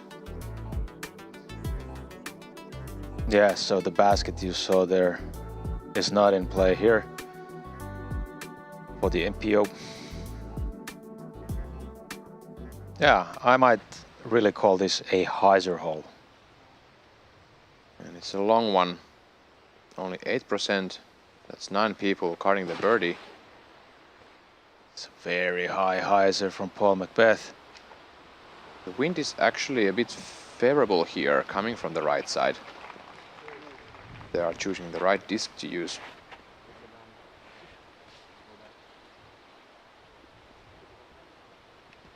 Some of those birdie guys, Rasmus Metsämaa, Jakub Knapek, Elias Luukkonen, they all have huge arm.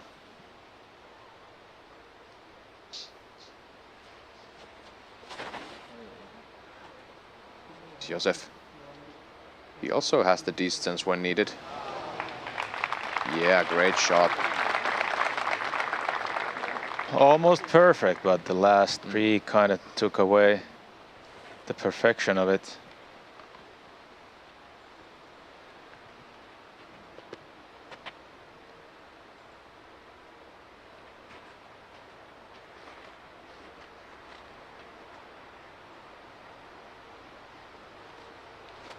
Niklas Anttila.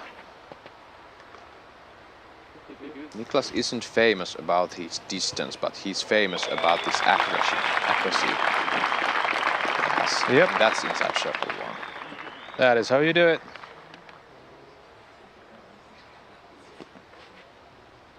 And certainly not a lefty hole.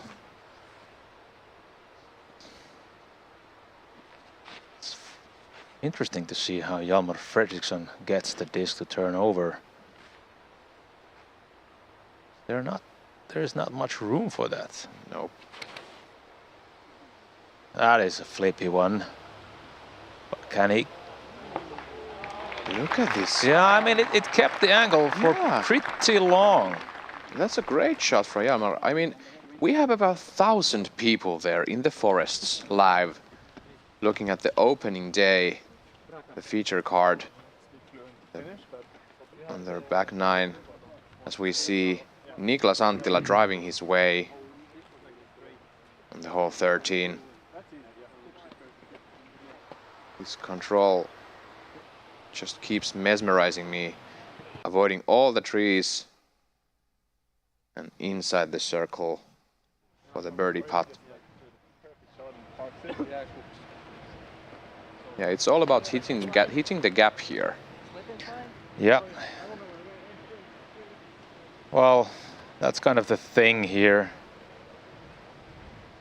on this course, just hitting the gap. You don't need that much distance. Of course, distance helps, but you don't actually need it. You don't definitely need the distance drivers to get birdies. Yeah, that's a fact. Mr. Paul Macbeth.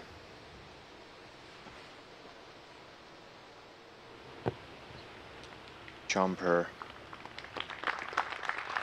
Get into the circle for the par. Maybe giving it a soft run, but the main thing is to avoid the bogeys. They are lurking behind every corner and every tree. There. Buros, Sweden.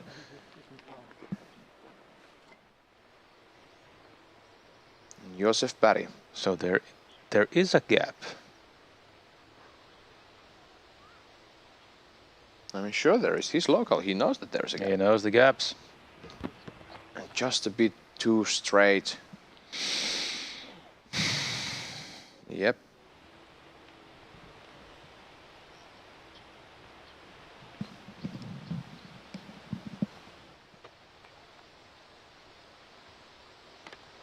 No. Hjalmar with the stepper for birdie. Yep.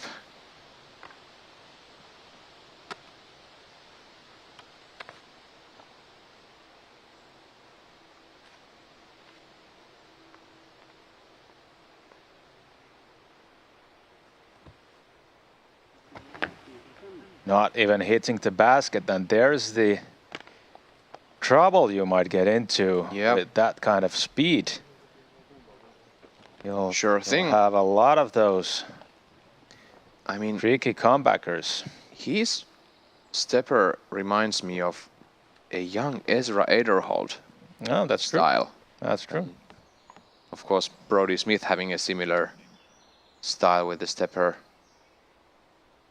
But as you said, this is the risk you're taking. This is for par.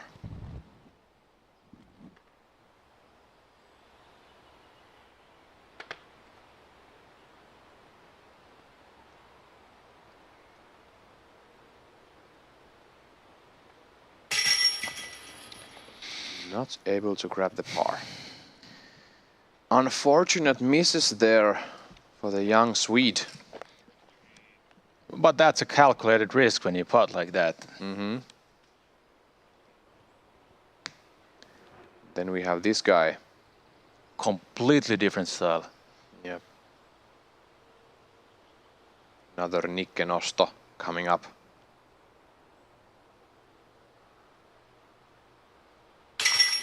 And it's effective.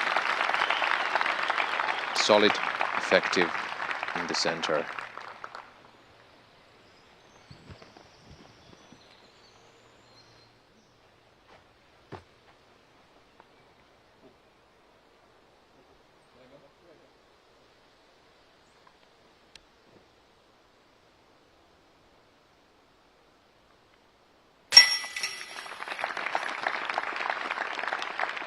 Yeah. Nice save. Josef, this needs to go in. Yeah, it does. Hjalmar, unfortunate bogey there, ending his bogey-free round. Macbeth collecting another par. And Niklas Anttila, 7 down through 13 holes, no bogeys, just birdies and pars. Solid job from Niklas on this opening day. Okay, Jaani, we have 5 more holes to go. Let's look at hole 14. Par 3, almost 100 meters, 322 in feet, playing on the easier side. Yeah, it's one of those must gets. You feel like this is a must get. But the trick here is not to go long, because if you go long, that's guaranteed OB. Like it's almost on the bullseye, the OB line. You have to get a low shot with, I will say, a sidearm for most of the players here. Hjalmar will of course throw a standard backhand and then get some skips. Look at this scorecard from Niklas Anttila. A turkey there in between and 4 other birdies. Looking so great.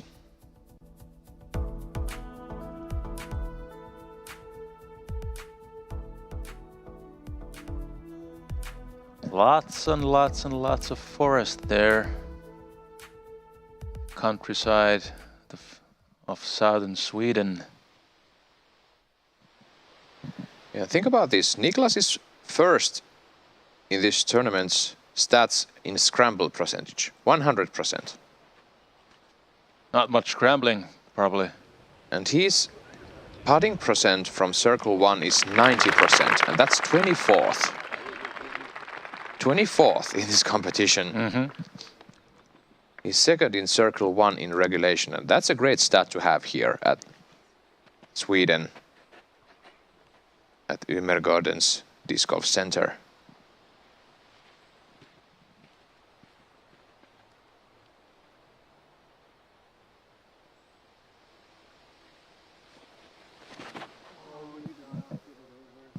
Is not happy with that shot. Nope. Didn't get it to turn over. I believe that's... And the players are definitely not going sidearm, as I predicted, so my bad. It seems like they are going just for the straight shot, and everything right at the end is just like for the putt. And this hole plays for the lefty.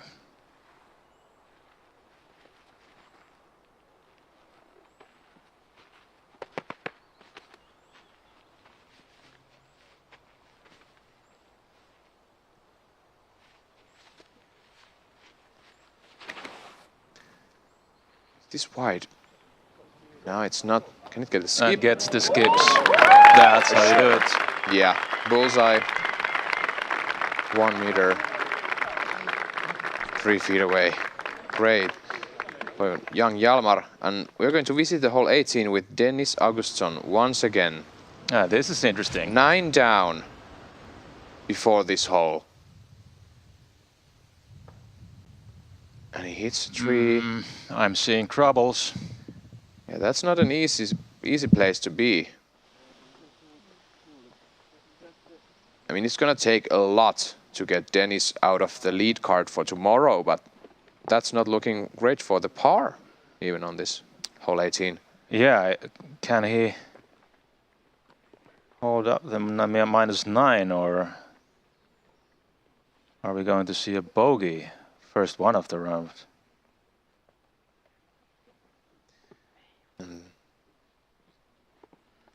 Finnish pros there showing their tricks. Watch out for Paul Macbeth to snag them for themselves. And this is Josef and his approach.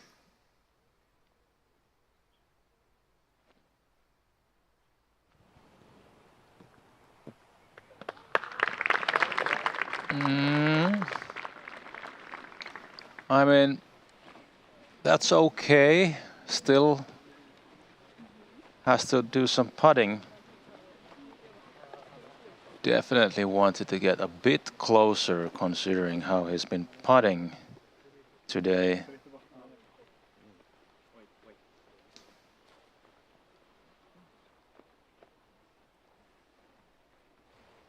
This is a tricky putt. You can't go long. Yeah.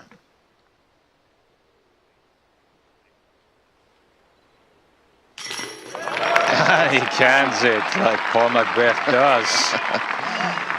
Gorgeous putt outside the circle, OB everywhere behind the basket there. Great snag for Paul. And Josef now for the par. Gets it. And look at young Hjalmar's disc there. He's showing all of us how it's done. Mm-hmm.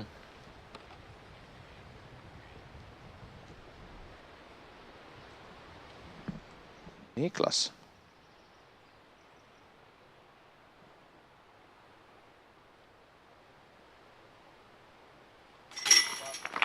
For the birdie. 8 down through 14 holes.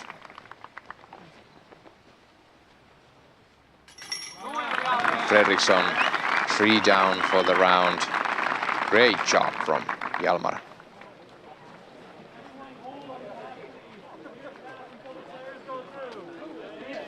Let's take a look at Paul Macbeth again. I mean, he didn't give this one a full run just because of that OB, but just sneaks it in there. Yeah. But I'm pretty sure that there was enough power to get the disc OB. Sure, sure. If it hadn't hit the basket, it would have gone OB.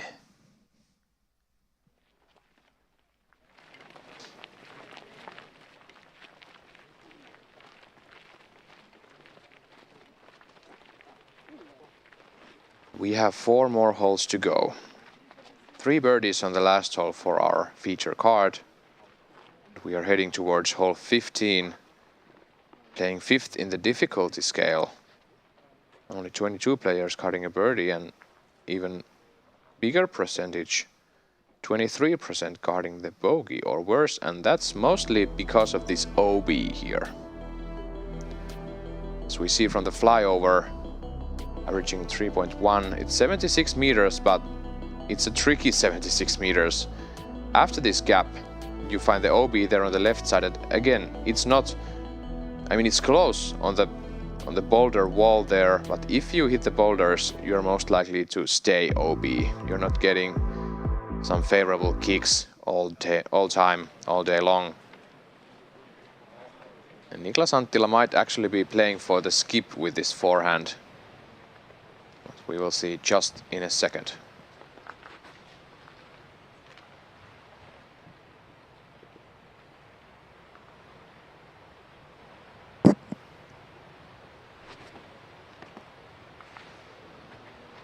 This is looking great for Niklas, and settle in, and you can see the wind pick up. This is one of the holes that really gets the wind.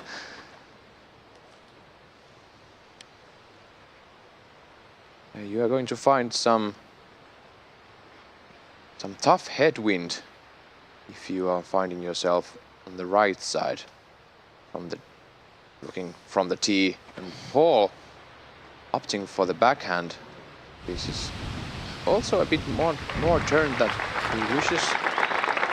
He's there beside Niklas, about 8 to 9 meters from the basket. Yeah, you wanted it to be a lot closer in these winds.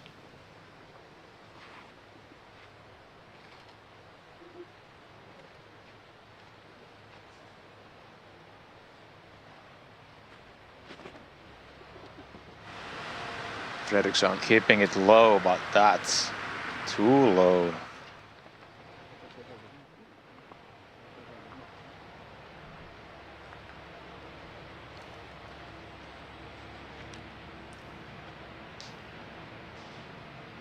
still have Mr. Barry. Sponsored by Castablast, sponsor of this event. Smooth forehand there. It needs to stop, and it does stop. So, there's a putting competition now between the three gentlemen.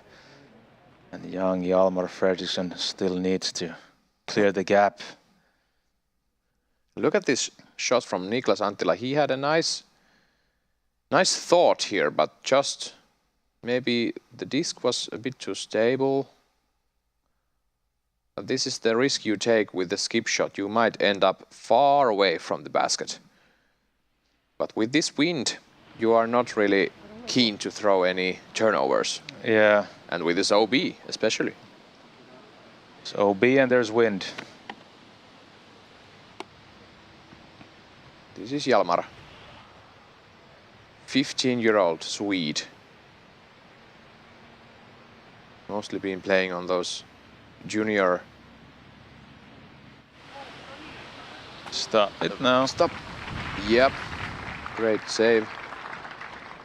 And those junior leagues and junior side of the event, so and taking many wins there. Great to see him on the MPO Open field, giving his best shot here at Gardens Disc Golf Center.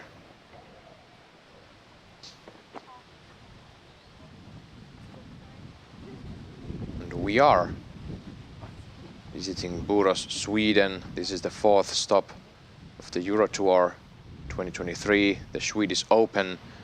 You're watching the MPO coverage, the first day of the tournament. This is Niklas Anttila for the birdie to go 9 down for the round.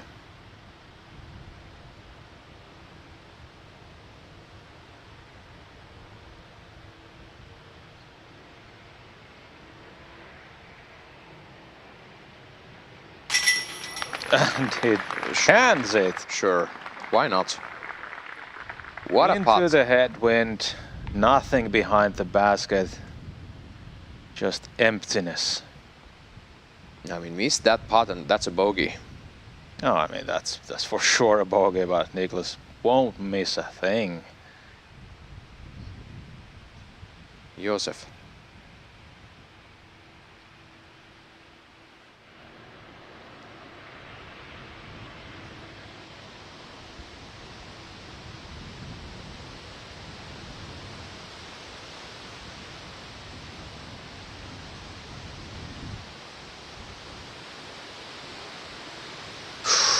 And that's it. And it just flies away. Now I'm not sure if it actually bounced back in or not. Yep, yet to be seen. And Paul just saw that. Now he's going to take his time if the wind just settles for his putt. And he commits just enough power there. I mean, that's the way to keep the putt low. 2 meter från vad heter det? Taggtråden.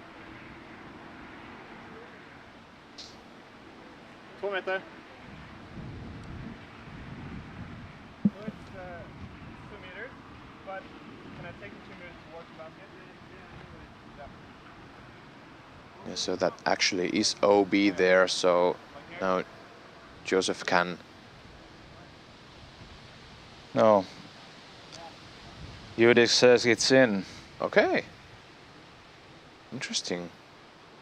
But they were talking about taking 2 meters because it's a barbed wire fence. Yep. So you can actually take not only 1 meter but an extra meter because it's considered a safety risk to play too close to the barbed wire.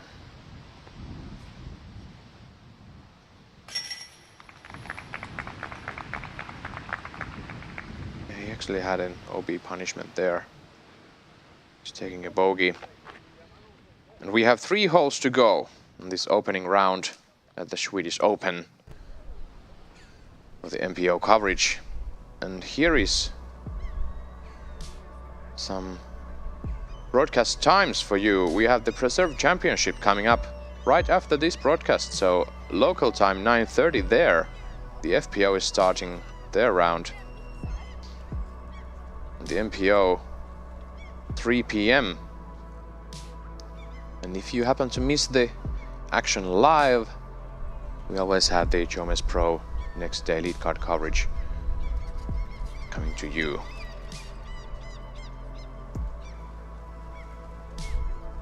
The Preserve is actually a Elite Series event, and from these Euro Tour events you can actually catch some Silver Series points for the Disc Golf Pro Tour. That's nifty.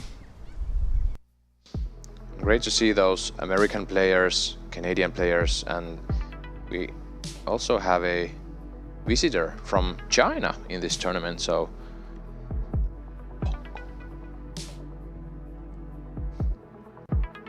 and this is the hole 16. This is par 3, 92 meters, averaging 3 on the dot. The 9th hardest hole on the day, but you have some trees here.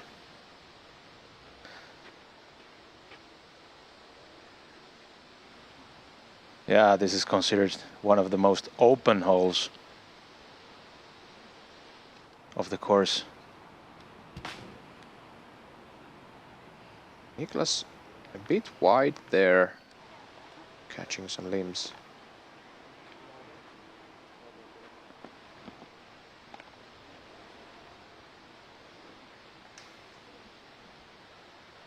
Mr. Paul Macbeth grabbing a mid-range on this 92-meter hole.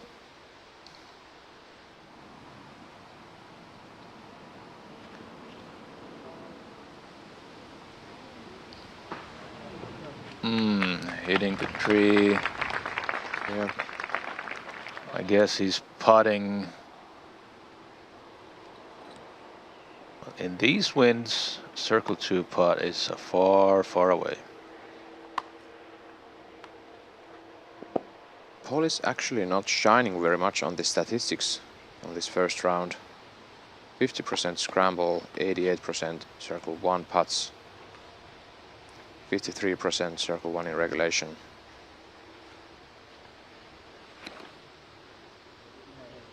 Hjalmar Fredriksson This is looking fantastic. gets through everything. And again, there is the OB on the left side of the basket. That might be pin pretty, high. Yeah, that's pretty close to it.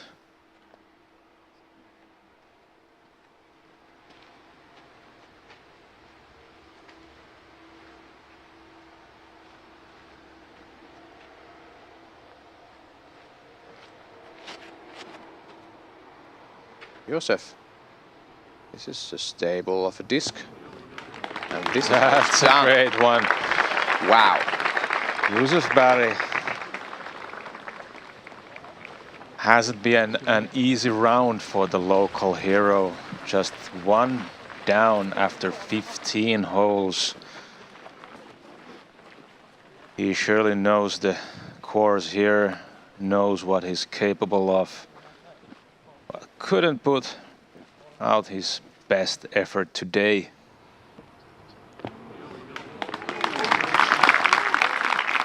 These are the shots that he certainly can throw. Yep.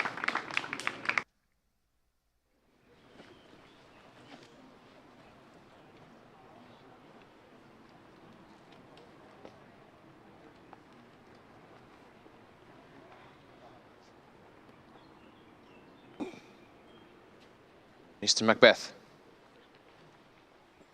Under the basket for the par after the unfortunate kick there by the tree.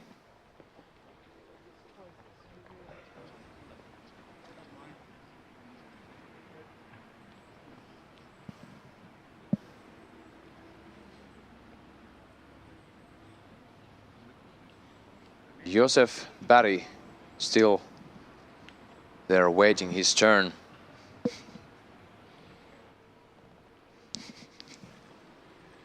And Niklas now, he has a gap, certainly. And no wind to speak of, actually. Like, we're back in the woods.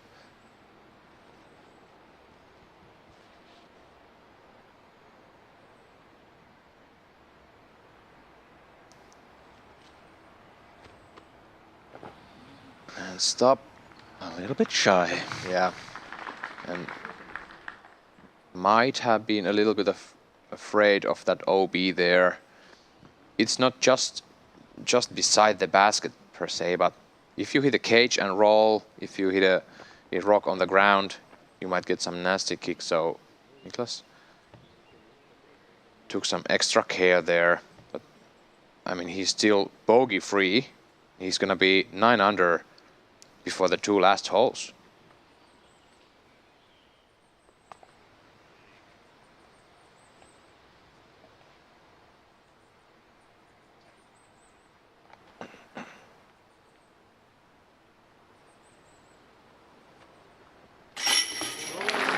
Look at that's the spirit.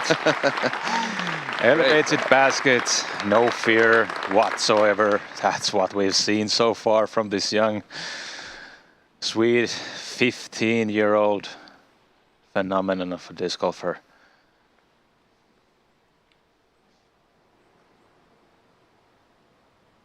Niklas Anttila for the par.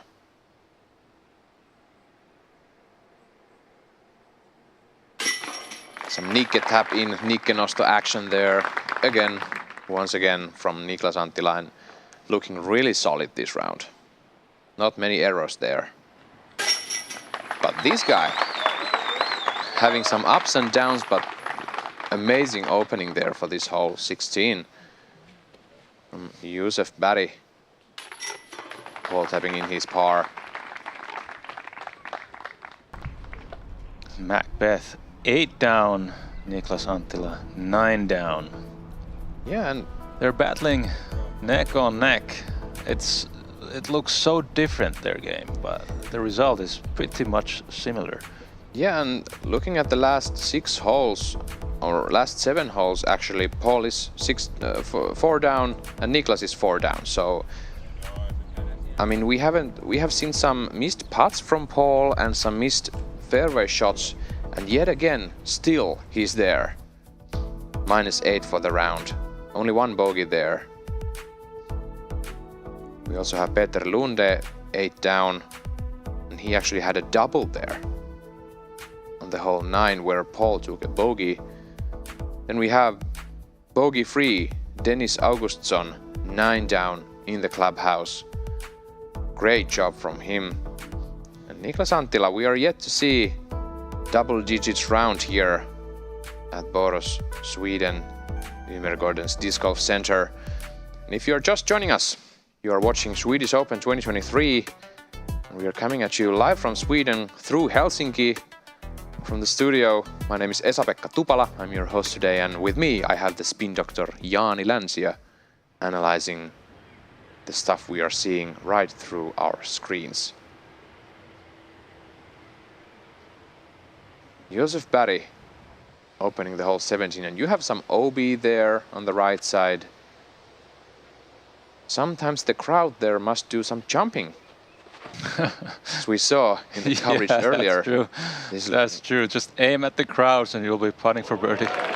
Okay, Joseph Barry. What? It took some time for him to wake up. Yeah, I mean, what a time to wake up there. I mean, 3 last holes and 2 of them under the basket for the birdie. Sure. Yeah, I mean, he's been struggling with the putting, so that's how you kind of avoid it. Wow. Let's see if Niklas Anttila can do something similar.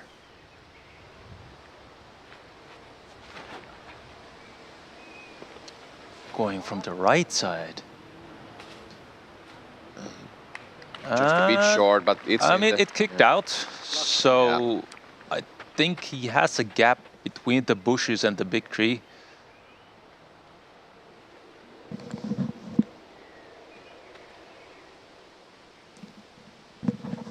And Paul Macbeth.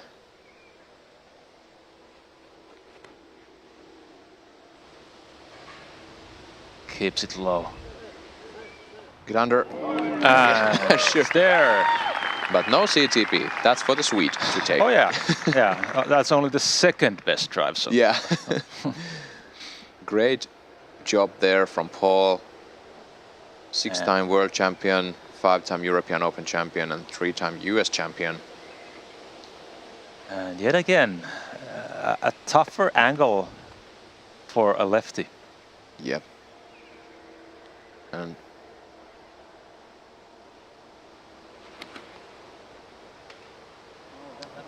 this one needs to sit down, and I mean, I guess it does. Okay, sure. Okay. I mean, you can do that. You can play with the trees there. Yeah. And I mean, if you haven't seen Hjalmar play here, as we see the whole 17 flyover, Hjalmar has a righty shot, but that's a sidearm. So he throws lefty backhand and righty sidearm. Yeah, either way, his discs are gonna fade to the right. And that's tricky on this whole 17. It's a par 3 and averaging third easiest hole on the course, even though you have that OB there, and you have a kind of a small cliff there on the left side, and we actually saw a FPO drive end up there. Silva Saarinen, who's currently leading your FPO tournament, and she made the putt from 15 feet. I mean, sorry, 15 meters. 15 meters there. Yeah. That's about 45 feet for you American folks. Uphill. Great putt there. And these people here, they don't need such putting skills here. But Niklas might be... Nah, he has a line there. He has a line, but he cannot go as high as he would like to because the branches are hanging low there. And with his style, this is a difficult putt.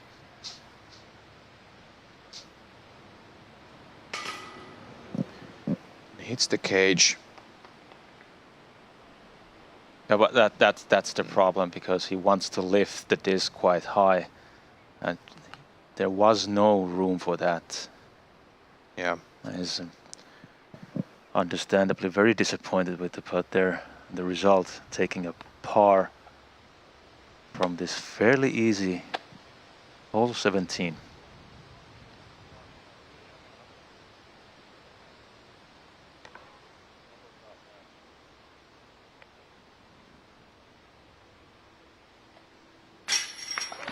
And that execution there, the young Fredriksson, 15 years old. Once again, I'm sorry folks, but that's still amazing he's there and showing us those skills. I mean, I've said that 1,000 times he's 15 years. Yeah, I can't get over the fact. But what did you do when you were 15, Jan? I mean, rocking the MPO? Hey, I was playing disc golf. Ah, sure. Yeah, but I was playing in the juniors.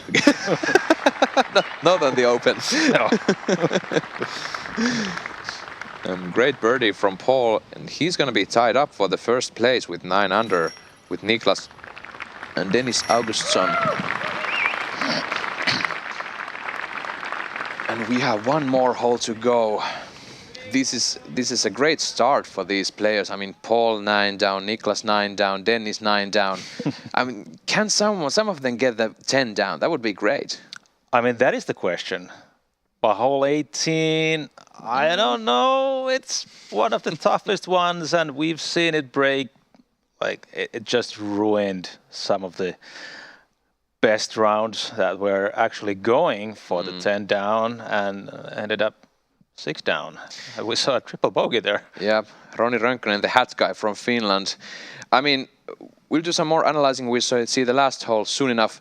A short commercial break here. See you soon.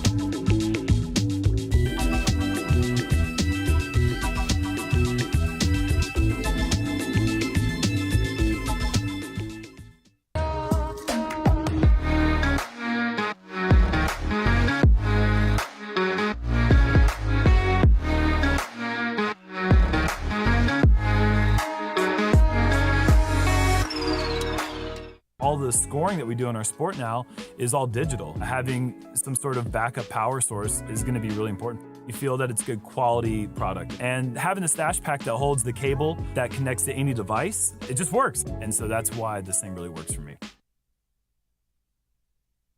Again, Jaani, we see some great action here on the first round, and we have yet to see one of the hardest holes on the course, the hole 18. First playing downhill, but then the basket is on a bit of a slope there. We've seen triple bogeys after a 9-under round. I mean, what can we expect here? I'm expecting safe play. There's no need to take unnecessary risk at this stage. We're playing the first round. Of course, every shot counts in the long run, that's for sure. But I think this is not the time to take risks. There is the mandatory pole on the left side. You have to go around it from the right side.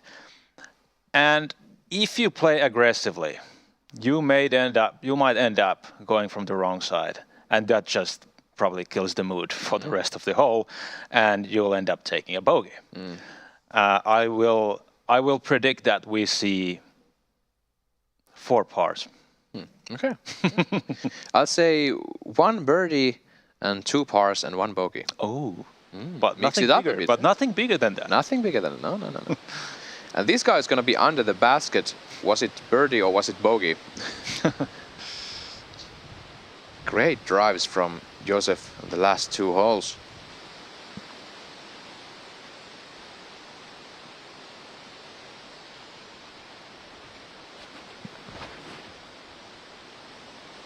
And this is overturned. This needs to stop.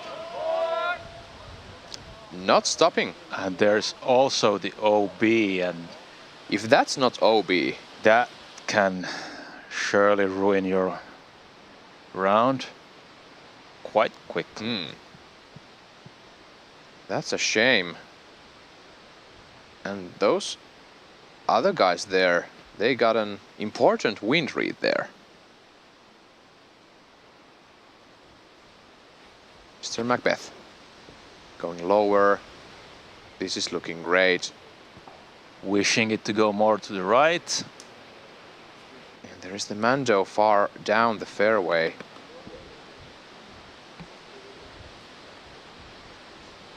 The ball is off the fairway, but he doesn't... I mean, he didn't mess with the Mando yet. And that's actually the safer play, as you were telling us, Jaani. This is hard. Yeah. Think about going lefty on this hole. I don't want to think about it. Maybe you do it like that. I mean, a bit of a lucky shot there for sure, but now he has a huge turnover waiting for him.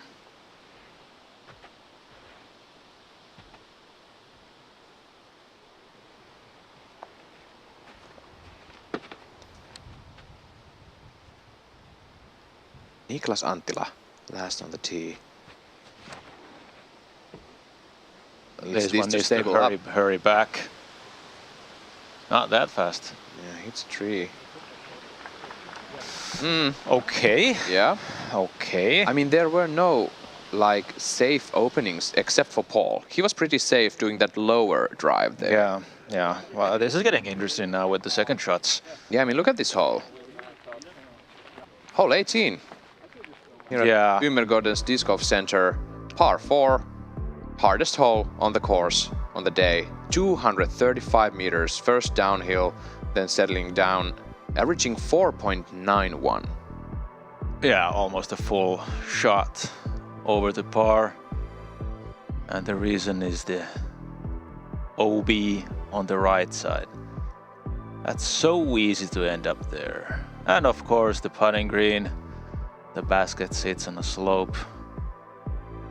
You're basically, if you're going long, you're putting against a downhill. And this is also one of the windiest places on the whole course. So these, like we saw with Joseph's drive, that was a bad shot in these winds. That was, I mean, totally unexpected winds, I guess. Yeah.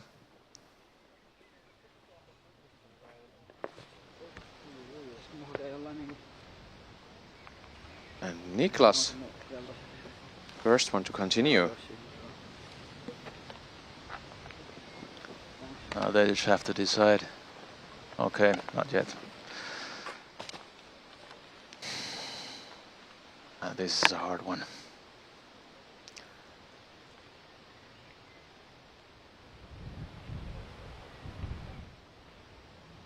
I mean, he's looking at the gap there. I'm guessing on the right side of the tree. Yep. He's going for the basket. And he hit at least 2 trees. He gets the early tree. And that was a risky play. Yeah, why? That's I mean, he interesting was to me. he was hungry. He was hungry for the birdie. Ah.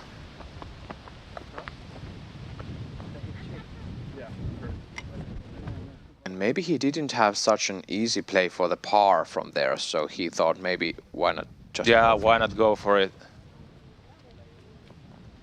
And now he has a job to do to Oh, save yeah. his par. It's starting to come to me that 1 bogey here is not enough for this card.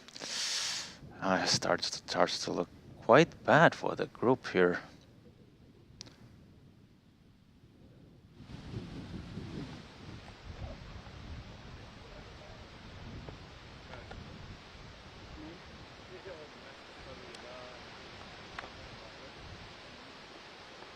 And this one is so hard. You have to throw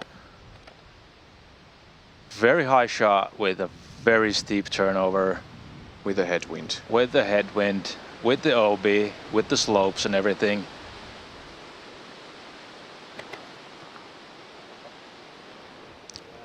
And did he just... And this was a phenomenal execution of... That's unbelievable. One of the hardest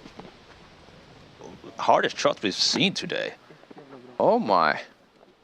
Hjalmar Fredriksson, everybody. The up-and-coming Swede.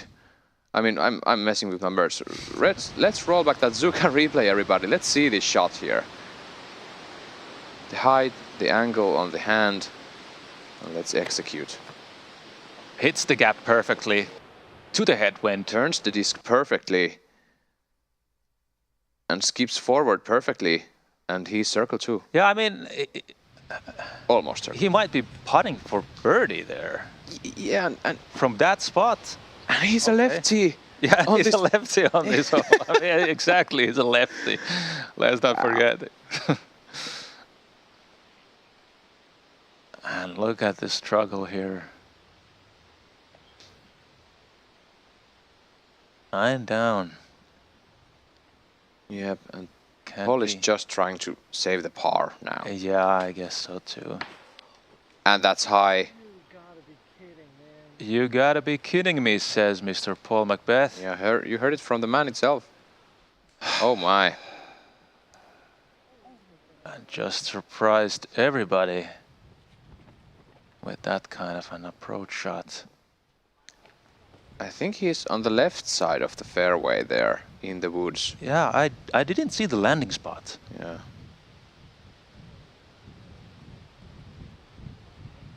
That leaderboard is going to change soon enough. Yeah, it is, and we still might see Dennis Augustsson leading the tournament after this hole, if these players are not able to pick up the par. And Niklas is in trouble. I mean, he's done this before on this round, but he has a long way to go. I mean, he can't get to the basket from here, can he? We've seen some miraculous shots for sure, so I'm not calling a bogey for Niklas just yet. Taking every second he has. This needs to come back. It's the tree. Hits the tree. Get some nice distance there, but that's a bogey zone at best. Yeah, basically, yeah. I mean, it's a very, very long bit for the birdie.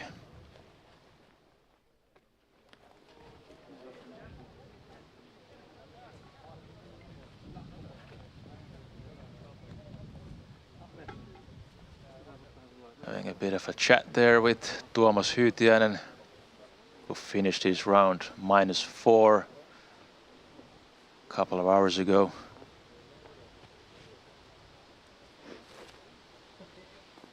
They've been touring the US together, playing together.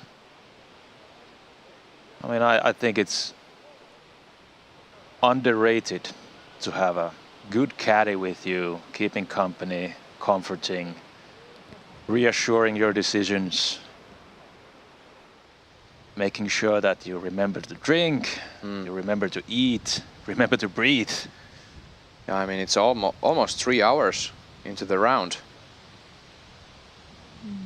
And the pace of play really, it shifts here in Umergårdens, because they were through the first 9 holes in just over an hour. And now they're playing the back 9 for 2 hours. Yeah, it really, And something changed. Yeah, from 10 to 12, they almost took an hour there. Joseph Barry is his third. And getting Man, that was a great recovery from Joseph wow. Barry. After an unfortunate turnover, the wind just surprised everybody. Putting for the par with an OB. Yeah, I mean, that's one way to make the par.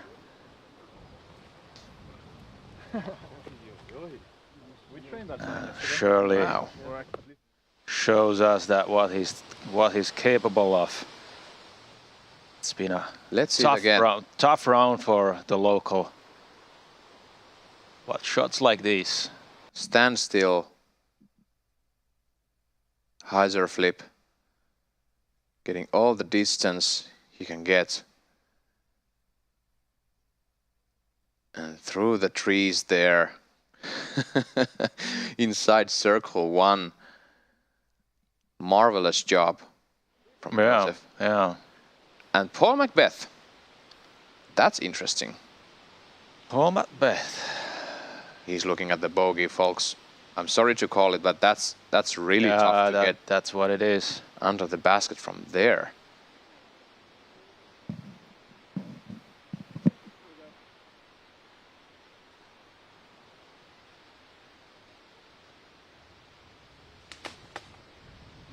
Looking high. More troubles for the GOAT. It looks like he has a way to get under the basket, but that's going to be his 4th.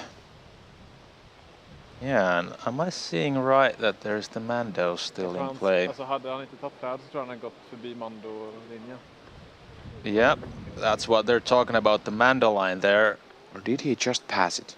Yeah, this is what I'm asking, and this surely is a crucial question.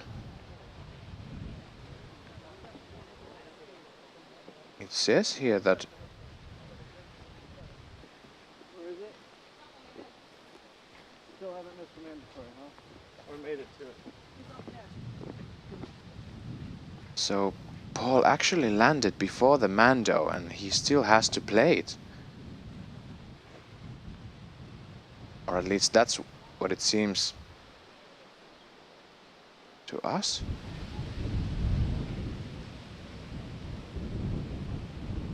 Looking for his disc. Up here? Back there. No. Back here. It hit that tree and fell straight down. Still looking for the disc there.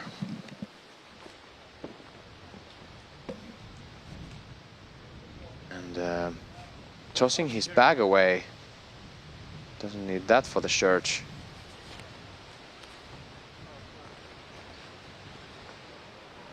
I think they found it.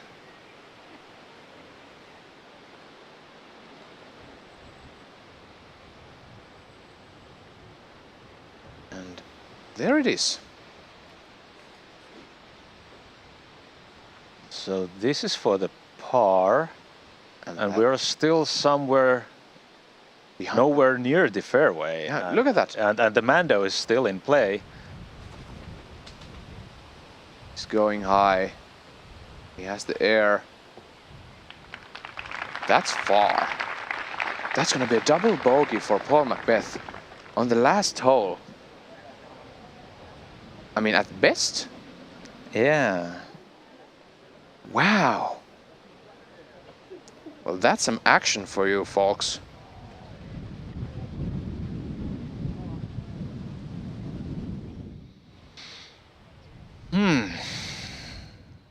Well, the hole 18 definitely proves its spot as the hardest hole on the course. Yeah, we've seen some tough breaks on hole 18, and certainly Paul Macbeth is looking a double bogey here.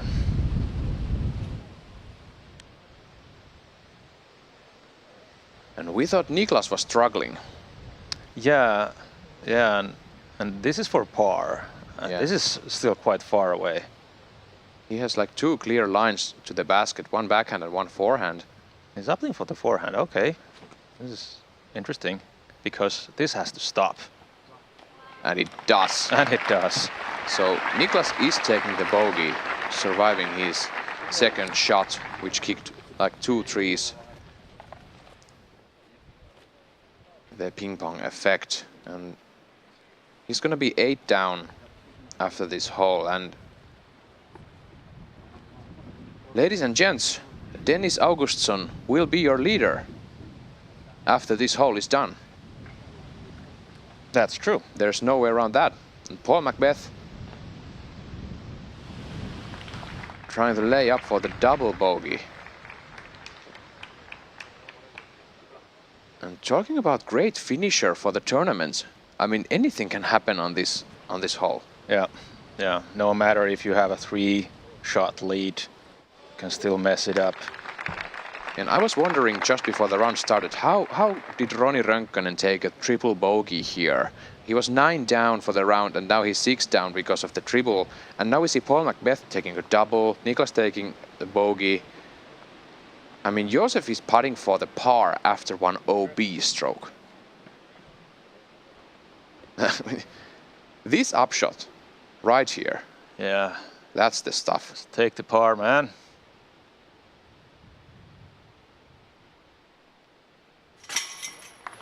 No! Oh my gosh! I felt that deep down. Whoa, poor Joseph. I mean, Oof. he was struggling the whole round, and now this, after a magnificent recovery shot from the OB. I mean, unbelievable shot from And the that's OB. just unfair speed out.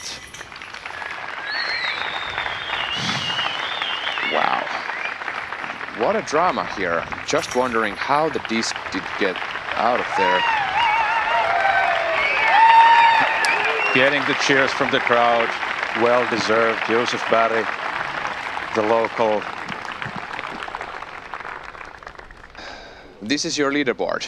After the first round, Dennis Augustsson, 9 down, Peter Lunde and Niklas Anttila, 8 down, Paul Macbeth, 7 down, tied with Emil Dahlgren and Hjalte Jensen.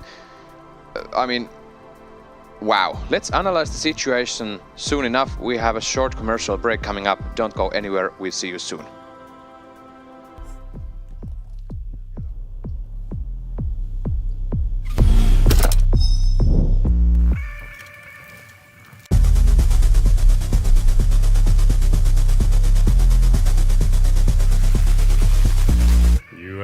You want to play through? It's parked.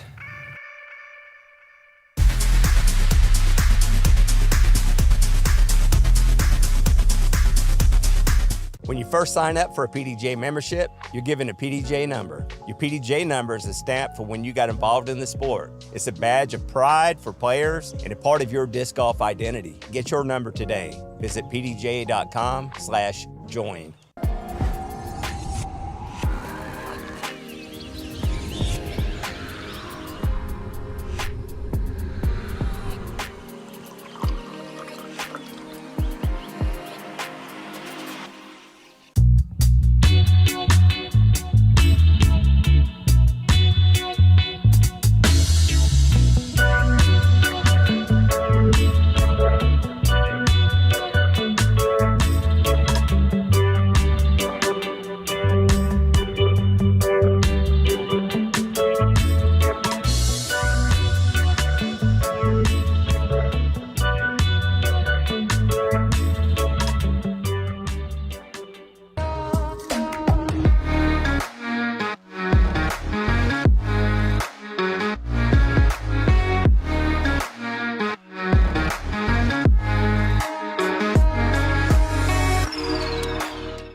say Disc Golf Academy is the world's biggest online platform for learning the curves and angles of the world's fastest growing sport.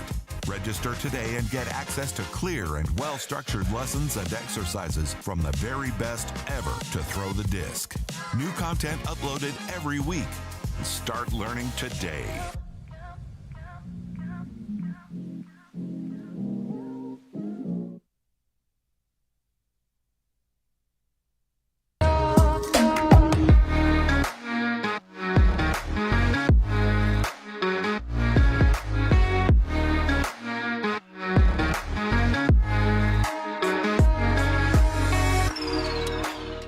PDJ reinvests membership funding into support for programs like the Competition Endowment, Youth and Education Program, and Marco Polo Program, all of which help grow the sport in communities around the world. Get started today.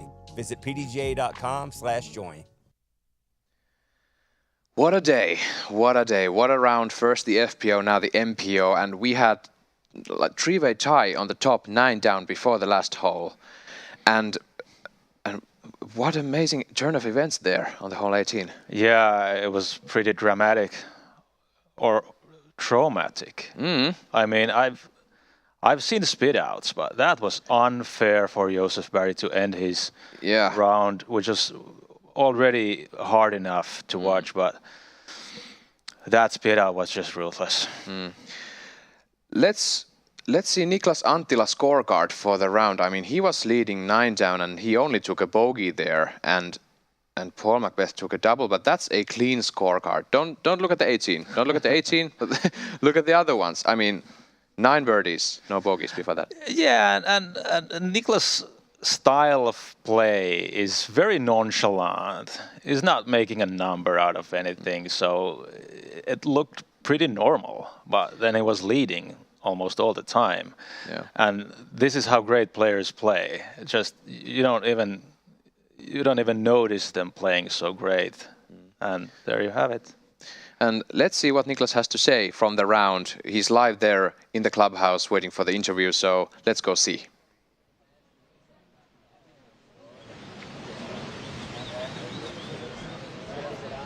All right, and we are here with Niklas Anttila.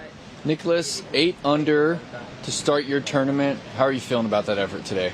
I mean, the ball game the last hole was pretty dumb for me, but I think it was no one day of disc golf, just good throws, bad throws, and I think my putting was a bit off, but I will get that fixed for tomorrow for sure. Yeah, we noticed 0% from circle 2 today. Can you talk about what wasn't working from that distance? Yeah, I was hitting the basket all the time, but not the change. That was the problem for me, but yeah, I'll get that fixed for tomorrow. And can you talk about how the course played a bit different today? We showed up and the wind was just ripping. It is heavily wooded, but it seemed to affect the golf today. Yeah, I had 2 days of practice. I've had 3 rounds. It was pretty calm back then, and it was super windy today. It was, especially on the last hole, it was so weird because I was playing like fairway driver on that hole, and now I need to change for like overstable fast driver. But yeah, I think it was mostly the putting on the wind. And can you kind of help our viewers at home understand just how difficult the 18th hole is playing in that head crosswind today? Yeah, it's super difficult. If one thing goes wrong, it's going to be OB or too much left, and the landing zone is so small, so if you want to birdie it, your tee shot is going to be so good. All right, well, we'll see you on the lead card. Congrats on the round today, Niklas. See you tomorrow at 4 o'clock. Yeah, thank you, Nate. Thank you, Niklas, for the interview. Some great points there. I mean, if he's been practicing the course with subtle winds here and there, and now comes the headwind on hole 18. Yeah, not only does it affect the line you might be choosing, it can affect the disc you're choosing, and it just affects your mindset. You're suddenly not thinking about the shot anymore, you're thinking about the wind. And well, they always say wind is only in your head. Well, that kind of is true, actually. You're just thinking something else than actually the shot or the putt. You're thinking about the wind. Let's go see what Paul Macbeth is thinking. He's also in the clubhouse, ready for our interview with one more bogey than Niklas. Let's go hear what he has to say. No, it's just solid. Yeah.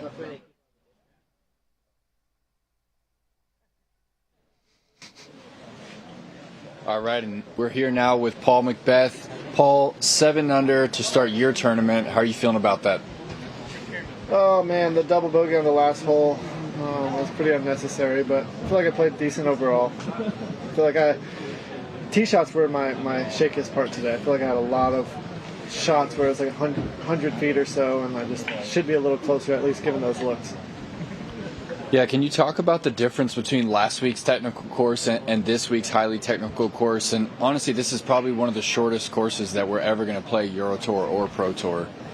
Yeah, it honestly gives me like some Waco kind of vibes, where I'm not throwing many distance drivers, a lot of fairways, mids, but you're having to shape them through the woods. And today was quite windy, so it kind of shook that up to where I felt like I knew what I was going to throw, but with the wind sneaking through these trees, it was kind of changing that up. And there's a lot of OB on this course, so I didn't want it to go, tail a little bit too far right or a little bit too far left, because that's just going to add strokes. So kind of a little mental game today. And a single bogey on 9, second hardest hole on the course, and then a double on 18. What was your game plan on 9, and are you going to adjust that for tomorrow's round? I threw 9 exactly how I wanted. Just caught a little bit of branches up high, and it kind of stalled it out and kicked it left into the woods. And that was, I threw a great upshot from there, but my third shot kind of just flipped up a little bit too much, caught the tree on the right, and then putt went off the band. So it's a hard hole. I mean, to par, let alone birdie. So that one, par is good, and just not really going to change anything on that one. And I got to ask you, what's it like? We have a crowd of probably 200 to 300 people out here waiting for your autograph. What is it like being here in Europe and still seeing the amount of fan base that you have all the way across the pond? It's super cool. I mean, coming out and playing these rounds and then always having a gallery makes me want to perform. In Estonia, the first one, I took 31st, and I was very disappointed because I didn't perform for them. But they still showed up, even though whatever, at this 9th card or something. So it feels great to play better. I want to clean those bogeys up because I want to put on a show and show them I still got it. Well, even after that double bogey, you do find yourself on the lead card. So we're happy to see you there, and we'll see you tomorrow at 4 o'clock. Appreciate it. And here you have it, Paul Macbeth visiting Europe. I mean, he's been here many, many times, and he's always had an interested crowd around him, and it's growing and growing. Yeah, and it's fun that I was suspecting that maybe the fans don't appreciate him playing in the 9th card. True fans don't care about those things. I mean, true fans will follow you wherever you go. And look at Paul Macbeth. I mean, he's 7 down. He was 9 down before the last hole. And Paul was struggling today. As he said, from the tee to the fairway, he was a bit nummy time to time. But he's still there, 2 off the lead. And Paul is struggling. I mean, if we are struggling, we are not in the lead car or near the lead card. Yeah, the great players, when they're struggling, they're still great. But I'm hoping to see those double digits tomorrow, and it's definitely doable. I mean, we saw a bogey and a double, and we are now 7 down for Paul. And he left some birdies there, and he definitely left some pars there. So tomorrow will be better. We're going to see some highlights now, folks, on the screen. We had some great play from this Swede right here. Dennis really showed us how to play this course. He's leading the tournament, 9 down. Yeah, I mean, there's so much talent here in Sweden. These young players are showing how to throw the disc properly. And they throw so far. It was a standstill on hole 5. And here we are yet again. A tricky shot here. You have to miss the Guardian fence. And there's so much things to consider here at Imensgårdet Disc Golf Center. There's OB, there's rough, and today there was the wind. Yeah, wind plays definitely a role here, even if it's a woodsy course, and also even if the holes are quite short compared to Pro Tour in America. or compared to Konopiste, compared to Krukol. Like Nate Perkins in that interview actually said that this might be the shortest course that we'll ever play. Yeah, and still it seems long. Look at those par fours, over 200 meters in the forest. Here you can see Dennis Augustsson scorecard behind us. Bogey free, 9 down. Yeah, I mean, bogey free might just be the news here, not the 9 birdies it took. I mean, it's impressive, but bogey free on this course. There's so much things that just can't go wrong. Like this, and that's a bogey there. Yeah, and we are yet to see the best action on this course and on this tournament, but this was it for the free YouTube coverage. And now go subscribe to Disc Golf Network if you wish to see those second and third round actions. And we are coming back to you 9 a.m. tomorrow local time for the FPO and 4 p.m. local time for the MPO once again. And now you have some preserve action to see, maybe. Disc Golf live, whole day from Disc Golf Network. What more do you need? I'm not needing anything. Maybe some more water? Yeah, I'm out. Yeah, some water, and let's go see the Preserve Open next. It was great to have you here with us on the other side of the screen. My name is Esa-Pekka Tupala. This is Jaani Lansio. And we'll be back tomorrow on Saturday for the moving day. See you soon. Bye.